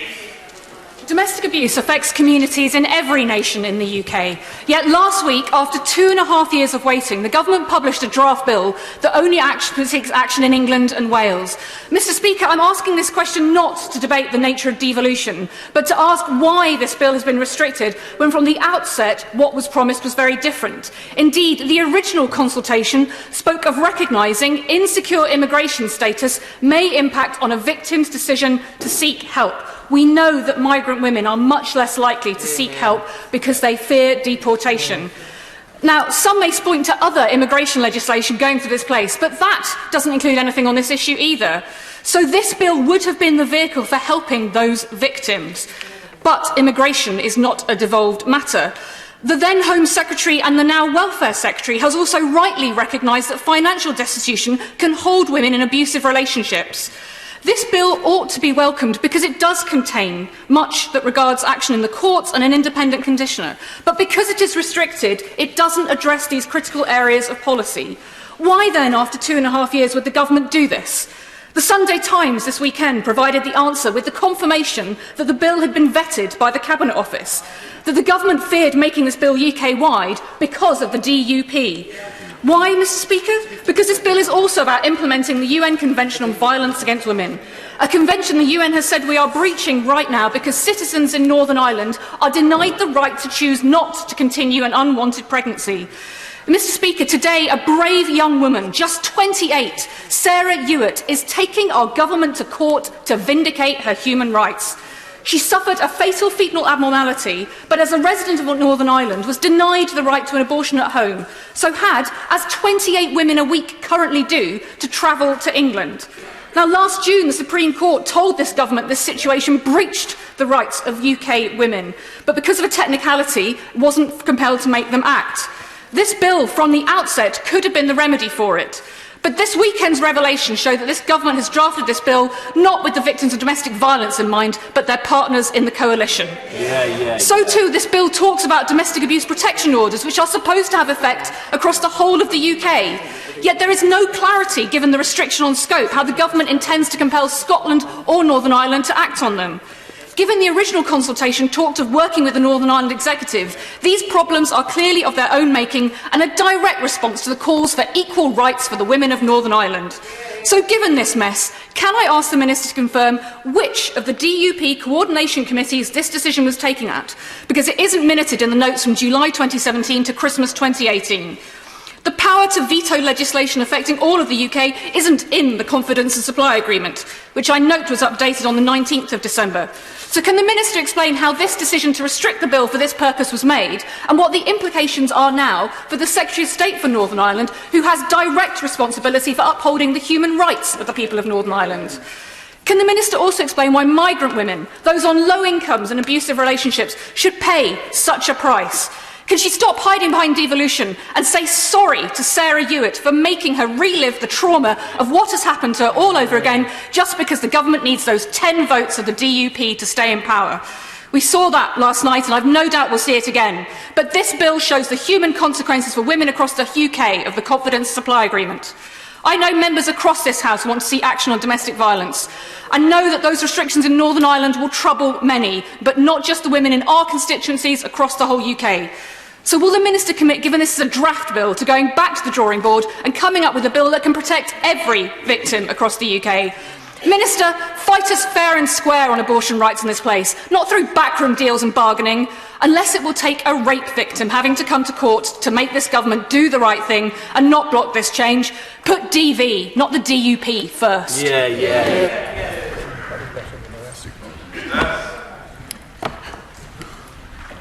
Home should be a place of safety and love.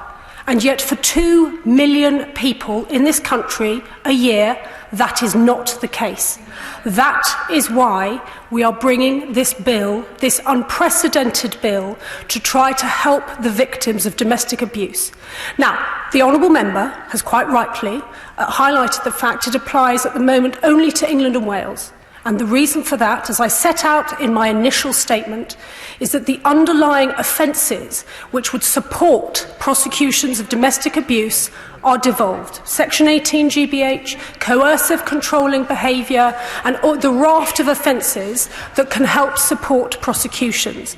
But we've not rested on our laurels.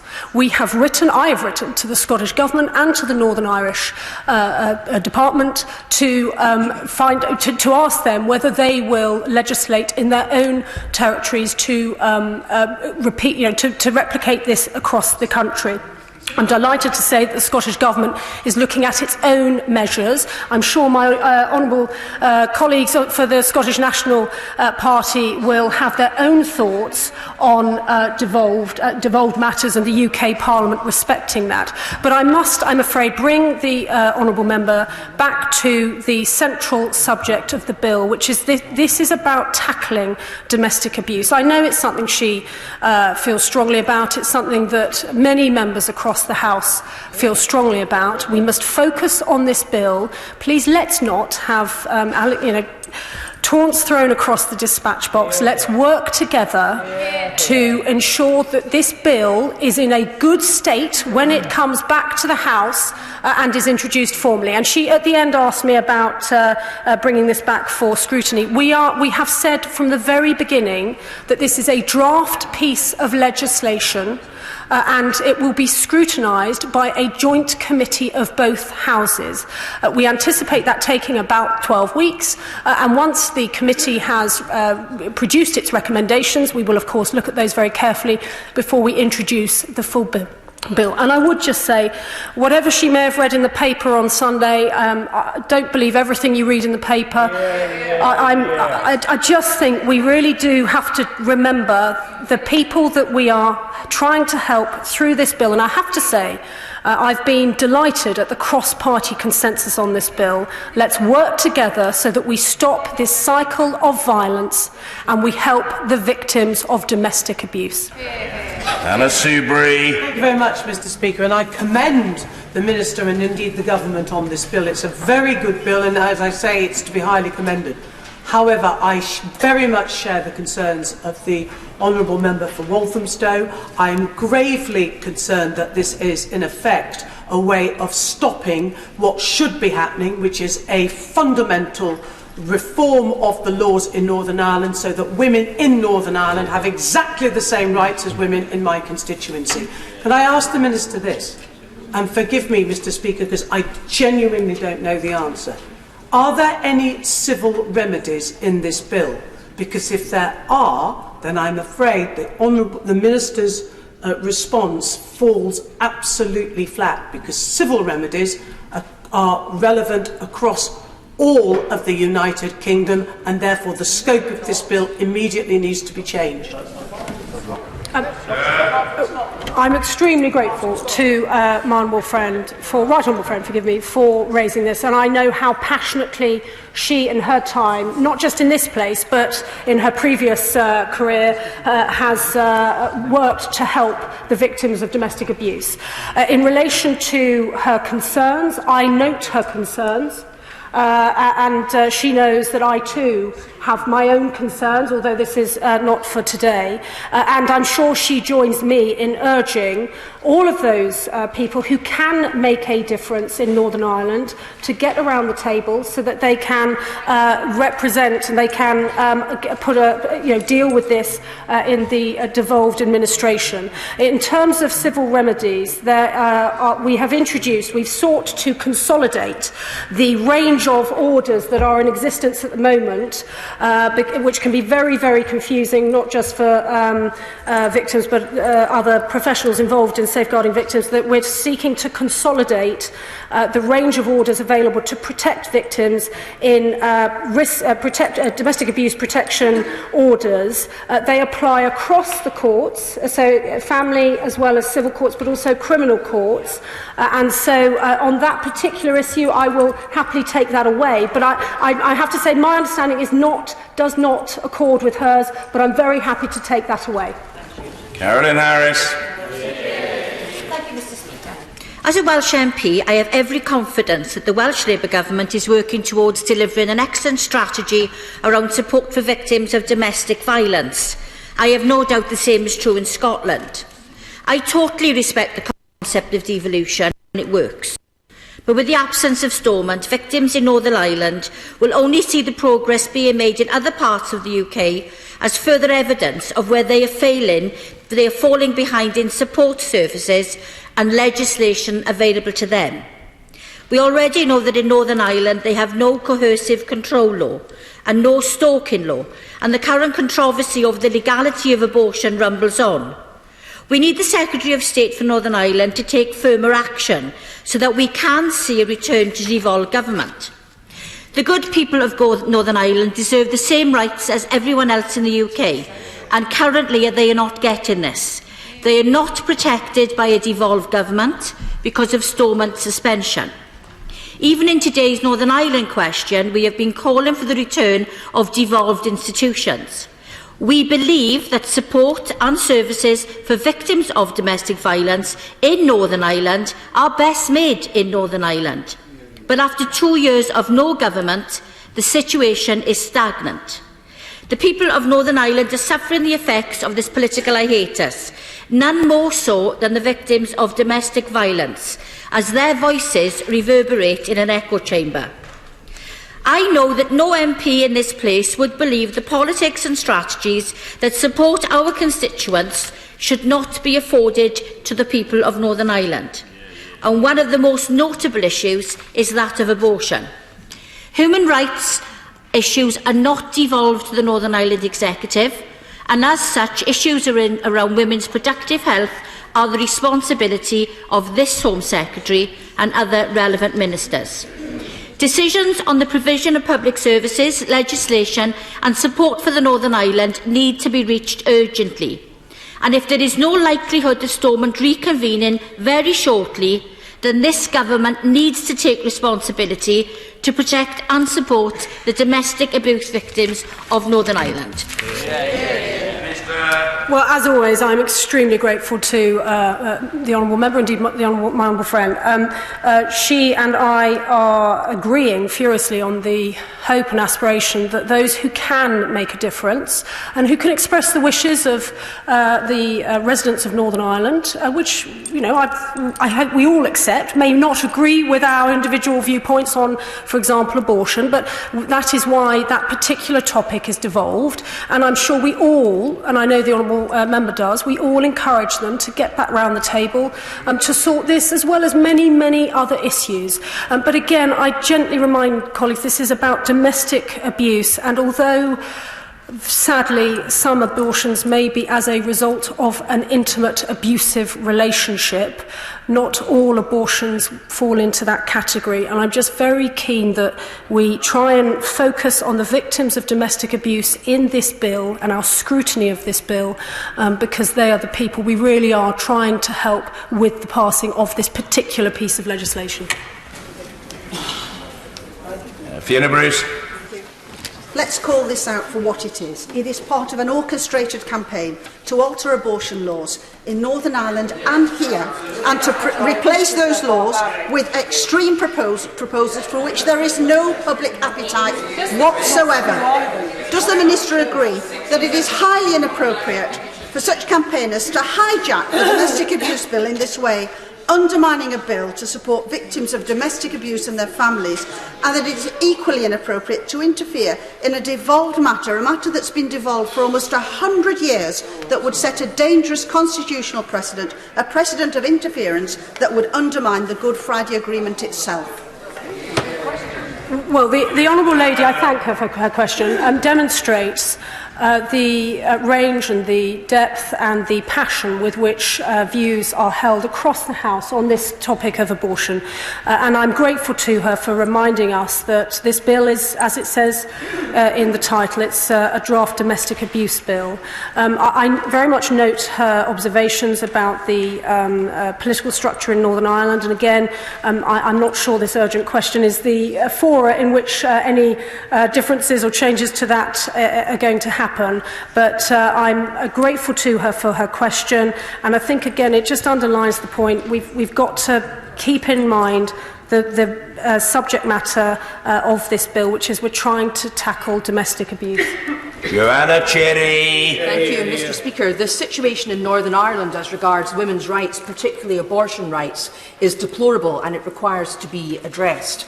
However, this bill could never have been UK-wide because civil and criminal justice are devolved to Scotland, and indeed last year Scotland passed its own Domestic Abuse Act, which has already significantly strengthened statutory definitions and protections around domestic violence, for example by recognising the offence of coercive control. I think there's much to be welcomed in the UK Government's bill, but I'm pleased to hear that they're putting it through pre-legislative scrutiny, which will hopefully signify that they're willing to listen to genuine concerns from members across the House. And there are some UK-wide issues that this government could and should legislate on.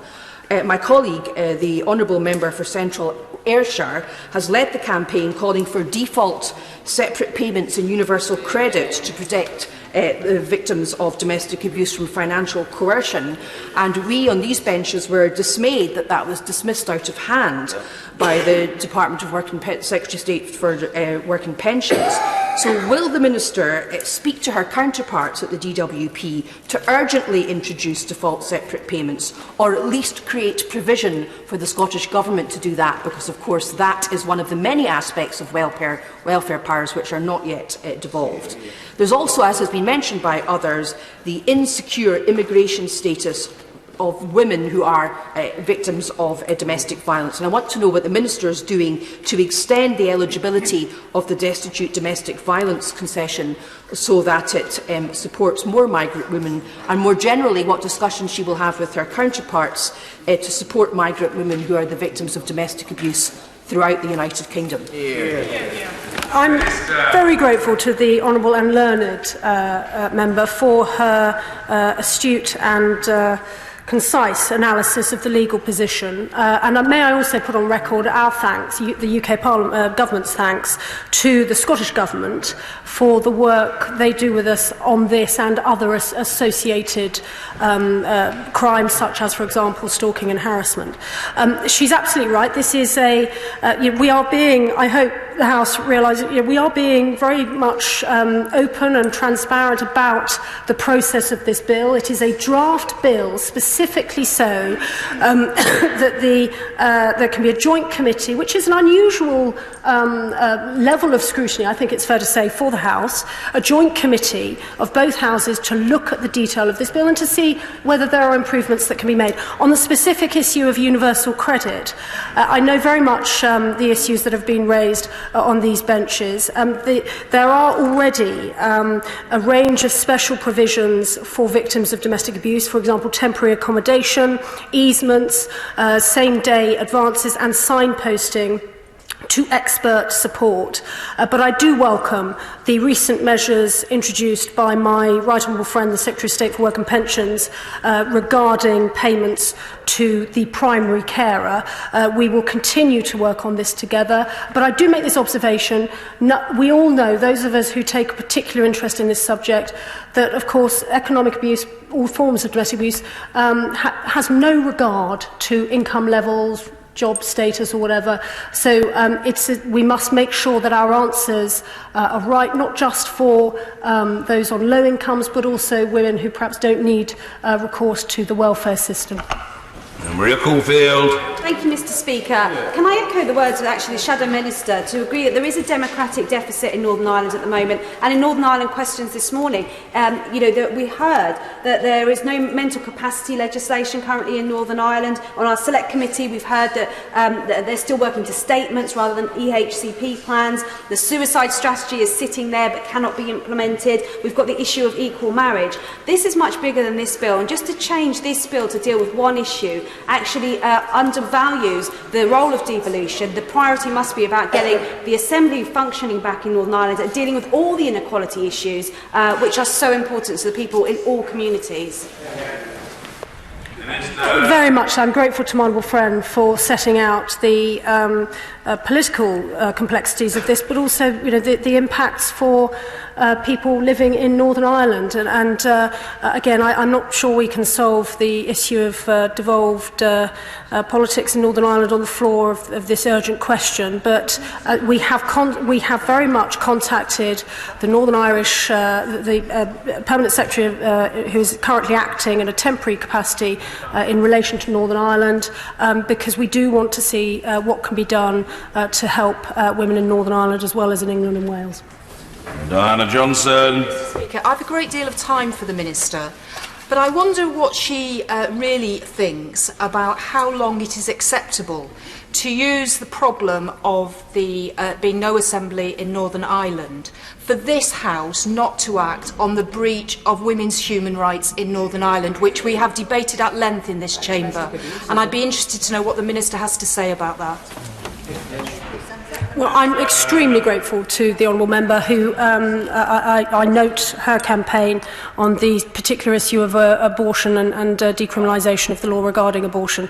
I'm not at the risk of overreaching myself. I'm not sure it's my place at this dispatch box at this place and time to give an assessment of how long it is taking, other than to say that, as with the Prime Minister, the Home Secretary, everyone in this government, we are very, very keen and urge all those parties present in Northern Ireland to please get back round the table. There are so many issues that need their attention.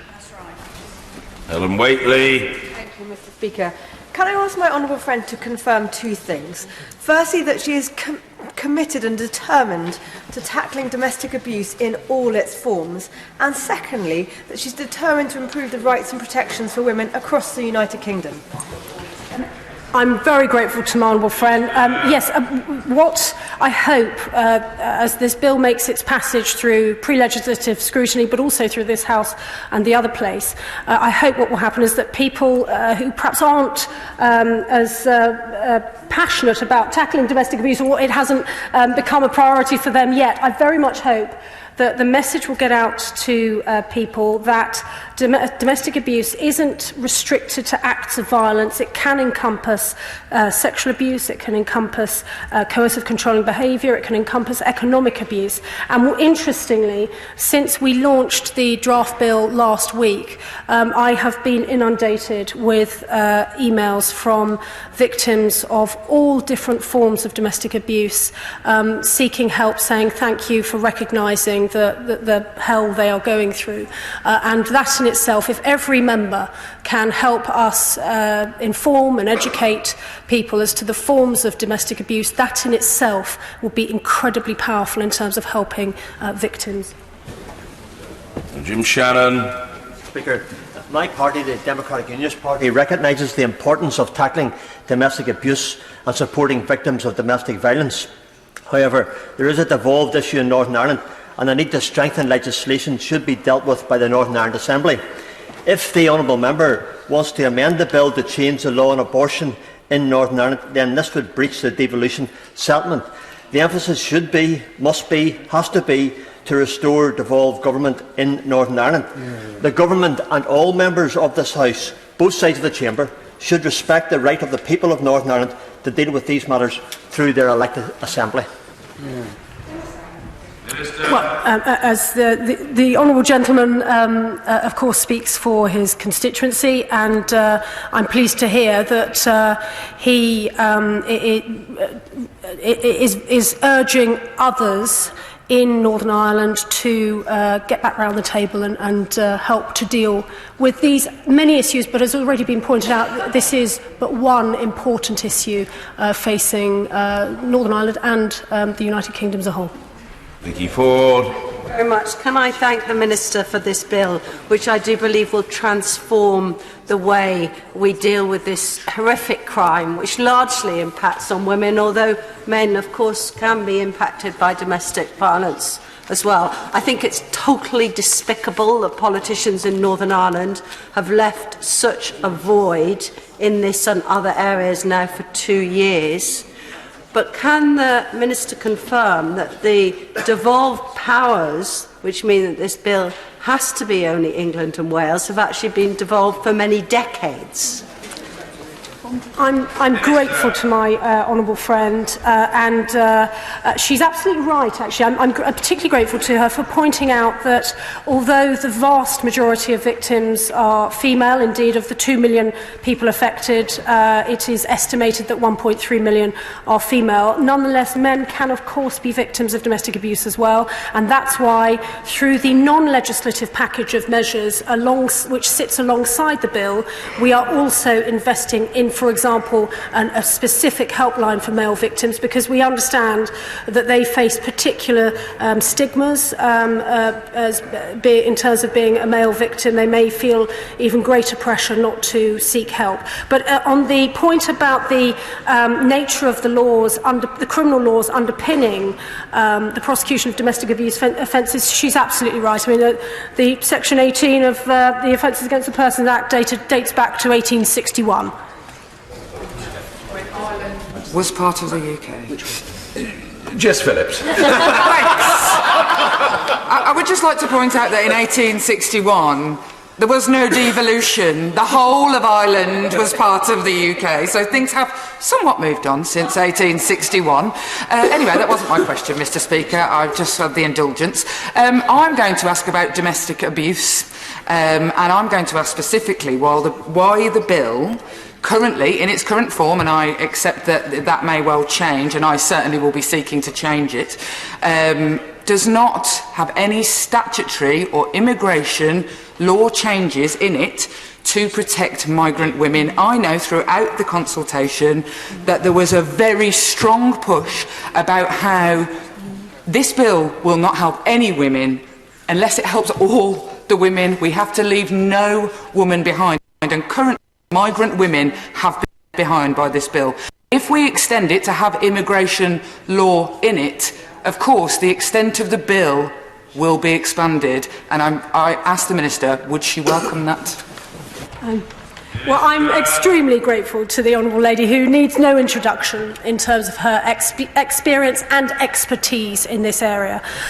In terms of the expanding the bill to alter the immigration status, the view was taken that although domestic abuse does affect, of course it does, women who are not British citizens or do not have the right to remain, that is, the bill as a whole must focus on victims and the types of abuse and how we treat abuse. I'm very much welcoming her wish to assist. Sorry, I'm trying to keep a straight face because the Honourable Lady in front of her is gesticulating wildly from a sedentary position.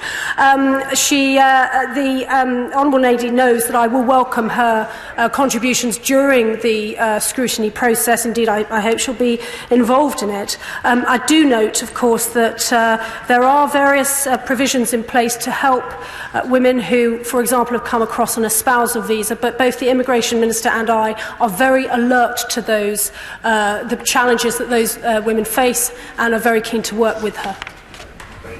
Rebecca Powell. Thank you, Mr. Speaker, and I must agree, Mr. Speaker, that Northern Ireland must get their political system up and running to tackle these really serious issues. But I really wanted to welcome this draft bill, such an important step in tackling domestic abuse, particularly areas not previously tackled, for example, controlling behaviour of the elderly. And I wondered if the Minister could just put this whole thing in perspective so that we can really understand how important the bill is. How many people does she think will be helped by this bill in all of its forms? Well, thank you to the honourable friend. She's absolutely right, actually, to draw attention to elder abuse. The number of colleagues and indeed people who have contacted me since the launch of the draft bill to tell me their stories of abuse from their children or grandchildren are just heartbreaking, actually. And indeed, the honourable member, his Labour Member of Parliament, I forget his constituency, but I'm sure Hansard will help me in due course, several months ago called a very important Westminster Hall debate on abuse by children on their parents and grandparents.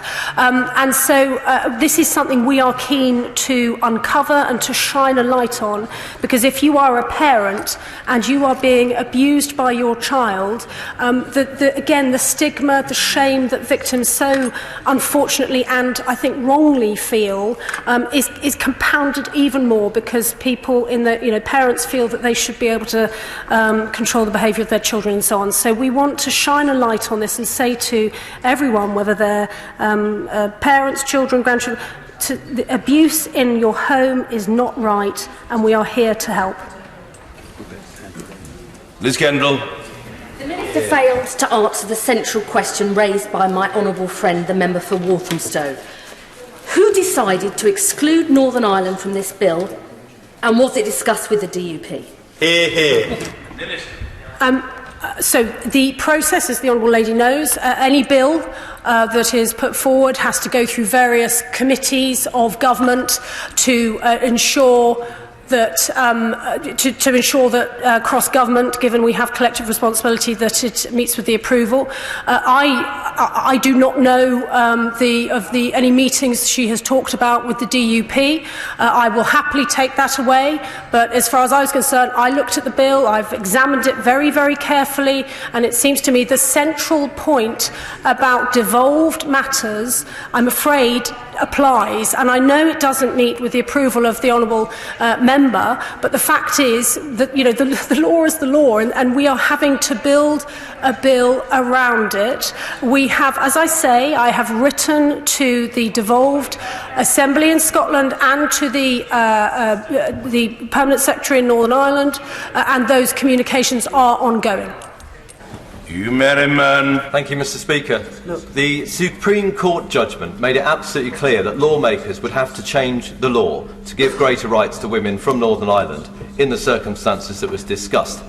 And so I would ask the Minister, if it's not this law that will be able to bring those rights in, for women who my colleagues and I met, women like Sarah Hewitt, who shouldn't have to go all the way through a court process to get their rights, it adds insult to injury for them. So I would ask the Minister, who always listens, if not this law, which law will be brought in by this Parliament that's responsible for treaty compliance, not Northern Ireland, to give these rights to the women who deserve them? I'm grateful to my honourable friend, and I know he works on a wide range of issues tackling violence against women and girls.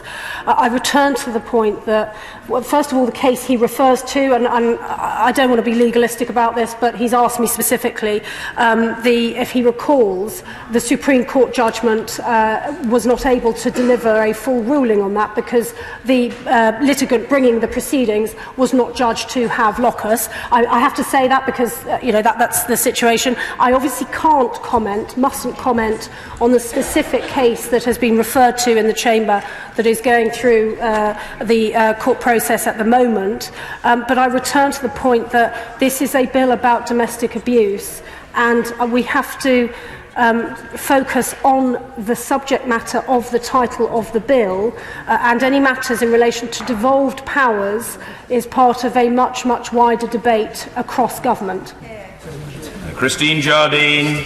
Thank you very much, Mr. Speaker. I welcome, as I'm sure others do, the Minister's obvious passion and commitment to tackling domestic abuse, which for all of us here I think is the central issue.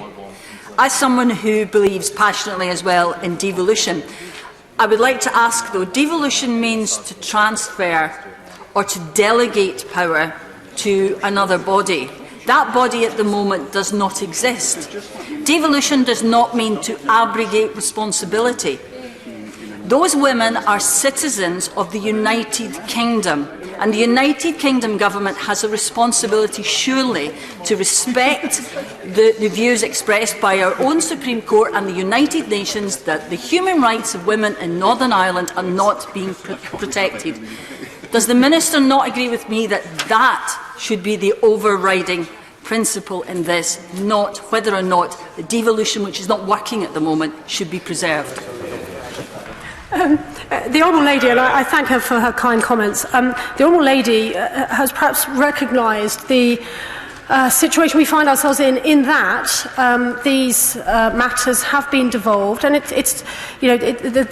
as I say, I go back to the point that the criminal laws that underpin the prosecution of domestic abuse, etc., they are devolved, and so and it doesn't, as we've heard, doesn't just have an impact in relation to domestic abuse. There's a whole wide range of measures that are affected by the issue of the Assembly not being able to be convened yet in Northern Ireland. And I'm sorry it won't meet with her approval, but the only answer I can give is to yet again urge those who can make a difference in Northern Ireland to please get back round the table and start talking to each other. Daniel Rowley. While I would welcome the inclusion of financial abuse as a type of domestic abuse in the bill, it simply is not enough to have that as words when government policy is trapping women in financially abusive relationships. Universal credit payments must be automatically split. Charities have said that this is giving a hand to abusers by not having automatically split payments. So because the honourable member on the SNP front bench didn't quite get a straight answer, I ask, will the Minister not recognise this and meet with her colleagues in the DWP to urge that universal credit payments must be split? If I may, just to correct the honourable member, we're not talking about financial abuse, we talk about economic abuse, because we appreciate that abuse can take many forms. For example, preventing access to food cupboards in the kitchen, taking her mobile phone away so that she has, it's restricted who she can contact, even hiding the car keys so that she can't get to work in the morning on time, which then puts her employment at risk, with all the ramifications that can have. As to the point about universal credit, I am in constant dialogue with my colleagues in the Department for Work and Pensions. As I say, the fact that the Secretary of State for Work and Pensions, who was formerly of the Home Office manner, is now in that department, and the fact that one of the first announcements she has made is this important announcement in terms of looking after primary carers, I very much hope gives reassurance and comfort to the House that we are looking at this very, very carefully. Liz Saville-Roberts. Criminal justice is not yet devolved to Wales, but I would draw attention to and commend the Violence Against Women, Domestic Abuse and Sexual Violence Act, which came into force in Wales in 2015. Now, its 2018 progress report raises concern about a lack of collaboration and integration between the devolved and non-devolved organisations charged with taking forward the aims of the Act. What discussions, I'd like to ask, has she had with the Minister responsible in Welsh Government to address this? Well, I'm very concerned to hear that, not least because I visited Cardiff myself a few months ago as part of our domestic abuse consultation engagement events to listen to people who are doing great work in Wales to tackle domestic abuse and to see how we can improve that collaboration. But I've very much taken on board what she said about that, and if that is something we need to improve upon, she knows, I hope, that I will not rest until that has happened.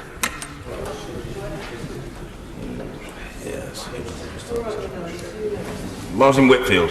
I'm grateful, Mr. Speaker, and I welcome the Minister's response today. And I also welcome the support from the SNP, and in particular the Honourable Learned Member for Edinburgh South West with regards to the women in Northern Ireland. The Minister has said that the criminal elements of this, of course, are devolved, but the Supreme Court's warning from last year is that the human rights are not devolved, but they're indeed extended. Is this not a missed opportunity to empower the Minister and the Secretary of State at the Home Office with regard to the human rights matter of victims of domestic violence and of women in general? Again, I absolutely understand the feeling and the reasons for the honourable gentleman raising this. I have to, again, at the risk of being legalistic, the Supreme Court judgment, that was, if you like, an advisory judgment because of the locus. I cannot, I hope he appreciates, talk about the case that is going through the court process at the moment. I'm sure when that judgment is delivered, of course, we will be looking at it very carefully. But I come back to the point that at the moment, on this and a whole range of issues, domestic abuse is devolved. And I just remind the House gently that the topic of the bill is domestic abuse, and not every abortion is as a result of domestic abuse. That is the, I'm just by way of explanation. Alison Thewlis. Thank you, Mr. Speaker. I'd just like to start by saying to the Minister that unless she's going to devolve DWP and UKVI functions, it would be a missed opportunity for this bill not to tackle those issues that those departments are responsible for, particularly with regards to women in the immigration system, and particularly regards with some DWP policies, including the rape clause, which, in the way that it is formed, either forces a woman to leave an abusive relationship at a time not of her choosing, which can be extremely dangerous, or denies her support. I would also be interested to know a bit more about the recommendations for training for DWP staff, because I have heard from some organisations that this can be sorely lacking in the advice that is offered to women. And again, this is something that would be for England and for Scotland as well, and I would like to know how that exactly would operate. And lastly, if the Speaker will allow, it was announced today that judges and sheriffs in Scotland will be given specific domestic violence training, particularly around this coercive control, to all of them. And will she consider doing something similar for all judges in the English court system too? A comprehensive coverage of her concerns, to which doubtless there will be an equally comprehensive response from the Minister on the Treasury bench. I'm grateful, Mr. Speaker. But first of all, may I thank her for pointing to the fact that this draft bill, important though it is not the only action that the government is taking in relation to tackling domestic abuse. Indeed, there are some 120 commitments that sit alongside the bill. Training, given it's the, she mentioned it latterly, that is a crucial part of our package, not just of DWP or job centre workers, but across what I would call the front lines. So, for example, housing association officers, but of course police officers as well, and the judiciary. The judiciary in England and Wales already receive training on this, but we very much keep it under review. And we are, I should say, also looking at the offence itself, of course, of coercive controlling behaviour, because although it's been enforced for 3 years now, we appreciate it can be a very difficult offence to both investigate and then prosecute. So we're reviewing that to ensure it is as effective as possible. And in relation to the Department for Work and Pensions more generally, of course I'm in conversation with, as I say, my counterparts in the Department for Work and Pension. We very much want to have this as a wraparound approach, which is why the announcement by the Secretary of State, I think, was so significant. Alex Norris. Thank you, Mr. Speaker. Like lots and lots of members across this place, we're very enthusiastic about this bill and the potential for really making a difference in our communities, which is why it's really disappointing that here now at the first, well, not even at the first hurdle, we're already divided on the matter. I've worked with the Minister on a number of issues very constructively, so it gives me no pleasure to ask this, but I feel that I must. When the decision was made to not put things in this bill, such as migration, such as welfare, and therefore allowing the government to restrict its territorial scope for just England and Wales, was that a decision based on the best interests of women in the United Kingdom, or was that a narrow political judgment? I'm extremely grateful to the Honourable Gentleman. Indeed, I find myself being held to account by him in pretty much all of my portfolio. In relation to the territory of the bill, I do draw honourable members' attention back to the consultation which was launched last year. At that point, the consultation was in scope for England and Wales. So this, I wouldn't want honourable members to leave this chamber thinking there's been some handbrake turn, if you like, in relation to the territorial decisions made for this bill. The fact is that this is a devolved matter.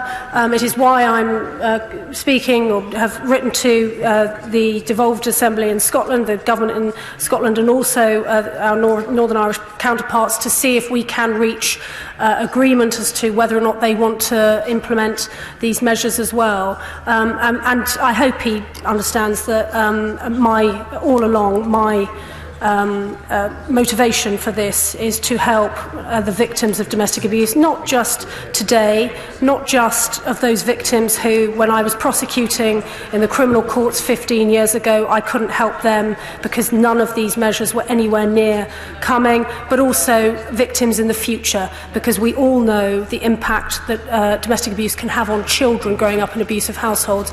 We need to break that cycle of violence. Ian Paisley. Thank you, Mr. Speaker. Earlier, a right honourable member said that there was no devolved institutions in Ireland in 1861.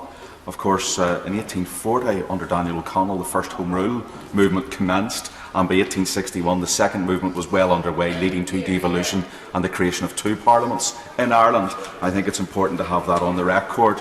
It is unfortunate that some members have tried to conflate a domestic abuse bill, a very important domestic abuse bill that we will support here in England and Wales, with what is happening with a very confusing situation in Northern Ireland, and it is unfortunate that that has been conflated. Does the Minister agree that the confusion of that means that we have this strange arrangement that at one moment in this Parliament some members talk about protecting absolutely the integrity of the Belfast Agreement when it comes to some matters that we discuss, namely Europe.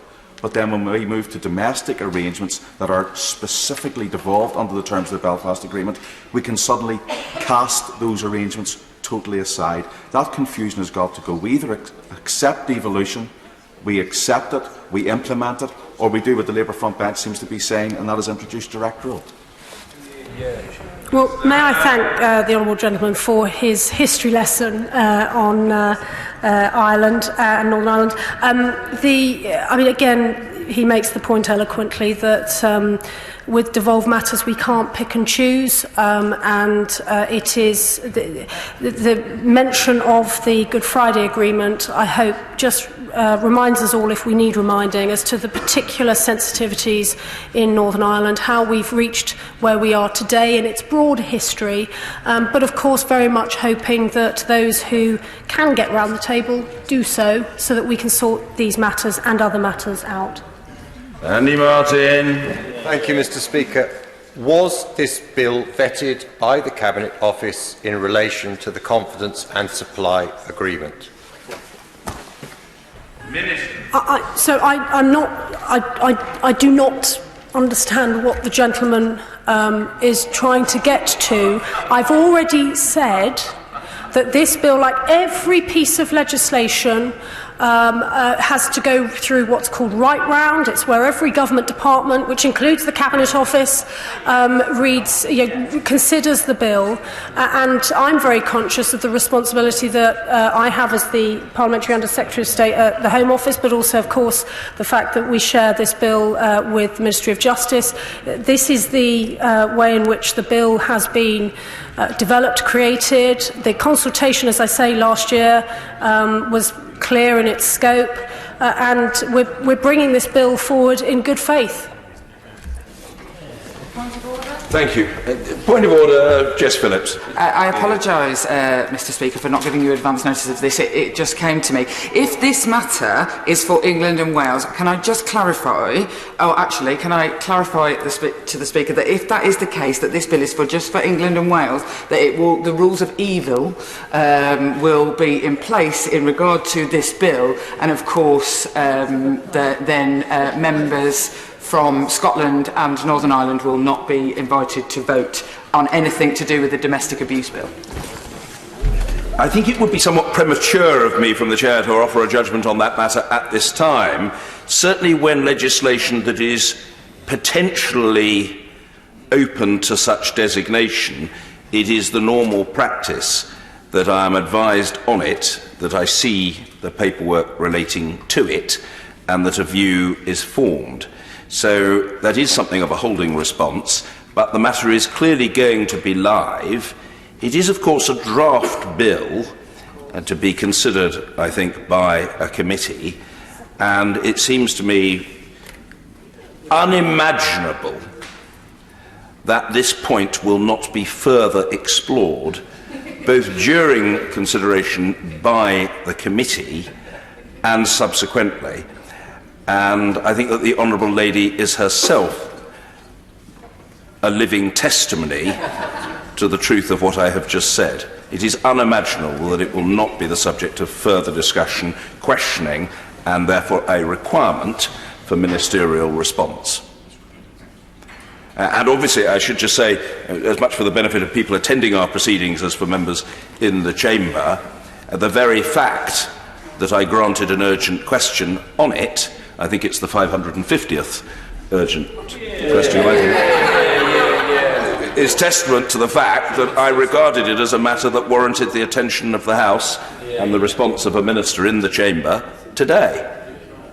A point of order, Mr. Gregory Campbell. Point of order, Mr. Speaker. I notified you earlier about the point of order I seek to make. As I did the honourable member, I wish to mention the member for Dulwich and West Norwood. Yesterday, in Treasury questions, the honourable member for Dulwich and West Norwood had indicated that she had received correspondence from a constituent, which is fine. We all respond to constituents, but the quote that was used in Hansard in the chamber here in Treasury questions was, that in relation to a bomb that went off in Londonderry 2 weeks ago. The official position is that the recent bomb attack is nothing to do with Brexit. Everyone I've spoken to finds this laughable. It is everything to do with Brexit. Unquote, Mr. Speaker. The police immediately after that bomb, Mr. Speaker, made it clear who was responsible: the dissident Republican movement in Northern Ireland. Those who planted the device have issued a statement which I won't read out in totality, but the comment about it, the reference to it was, all this talk of Brexit, hard borders, soft borders, has no bearing on our actions and the IRA won't be going anywhere, etc., etc., unquote. Mr. Speaker, I ask your guidance in terms of the need for all of us to speak responsibly, to deal effectively with issues that come to us, but to do so in a way that does not raise the spectre of added incentives to those who activate violence or would support or give credence to violence in any way. Well, I'm most grateful to the honourable gentleman for his courtesy in giving me advance notice of his intention to raise his point of order, and I am obliged to him also for confirming in the chamber that he has notified the honourable lady, the member for Dulwich and West Norwood, of his intention to raise the matter. It is, of course, the responsibility of each and every honourable member to have a care for the accuracy and appropriateness of what is said in this chamber.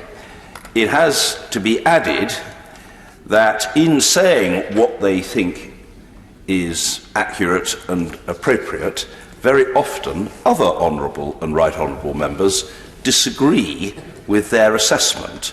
And the reason why I say that, as people will readily appreciate, is that that is the nature of political discourse. If anybody else wishes to contribute on this matter, of course I'll happily hear the honourable lady. She's not under any obligation, but if she wishes to do so.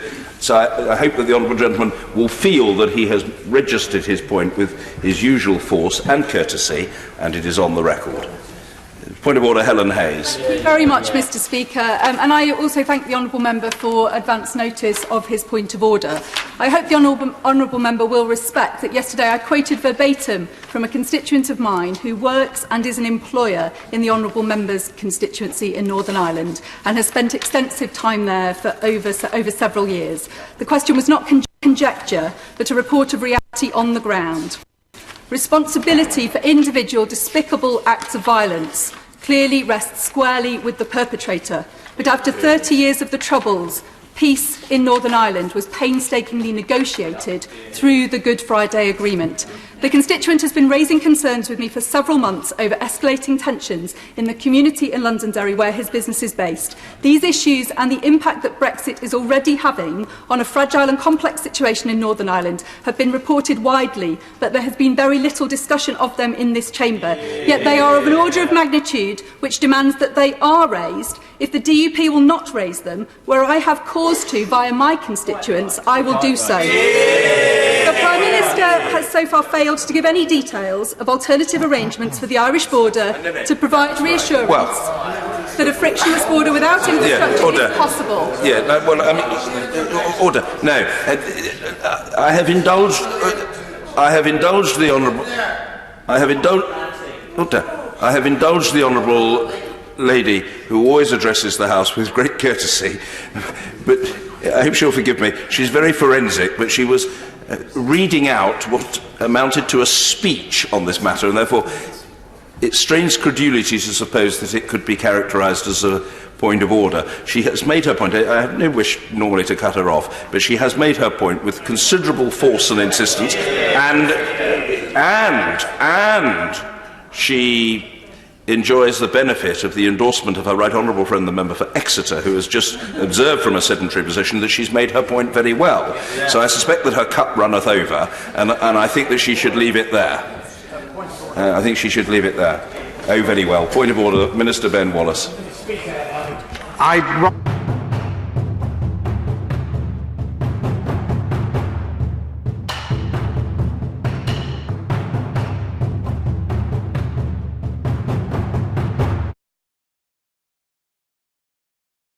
Wherever you stand, get the fresh view of what's happening in Scotland with iScot. Celebrate everything about our country with intelligent, in-depth insight from lifestyle, culture to puzzles, and all the opinions you'll need. Whether it's digital or by post, subscribe now to iScot.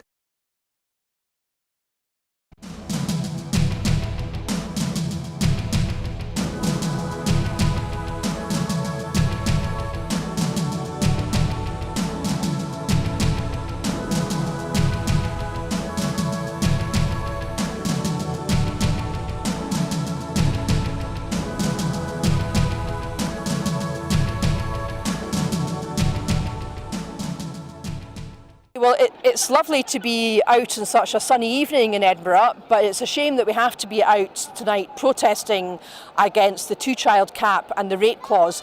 Well more than a year since Alison Thulis, my colleague at Westminster, first spotted it in the small print of a Tory budget. Very glad to see such a huge demonstration today and so many people still coming along 1 year after the rate clause came into force to show their opposition to this vile and despicable policy. The UK government have never been able to justify this policy, and we saw that this week with Esther McVeigh's pathetic attempts to say that the rate clause was somehow double support for women and that gives them some kind of chance to talk about the most appalling and disturbing experience of their life.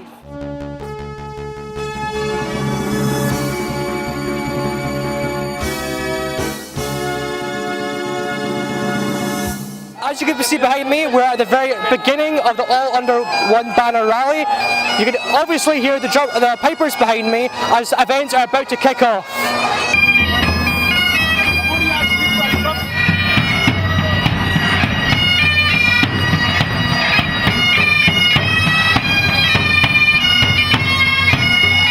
It's time to aim high, look resolutely outwards, and never, ever accept second best. Above all, it's time to believe that we can. We can build that better country we know is possible. And friends, we will. If you enjoy watching our programmes, please help us to be Scotland's independent broadcaster by signing up to become a Broadcasting Scotland supporter.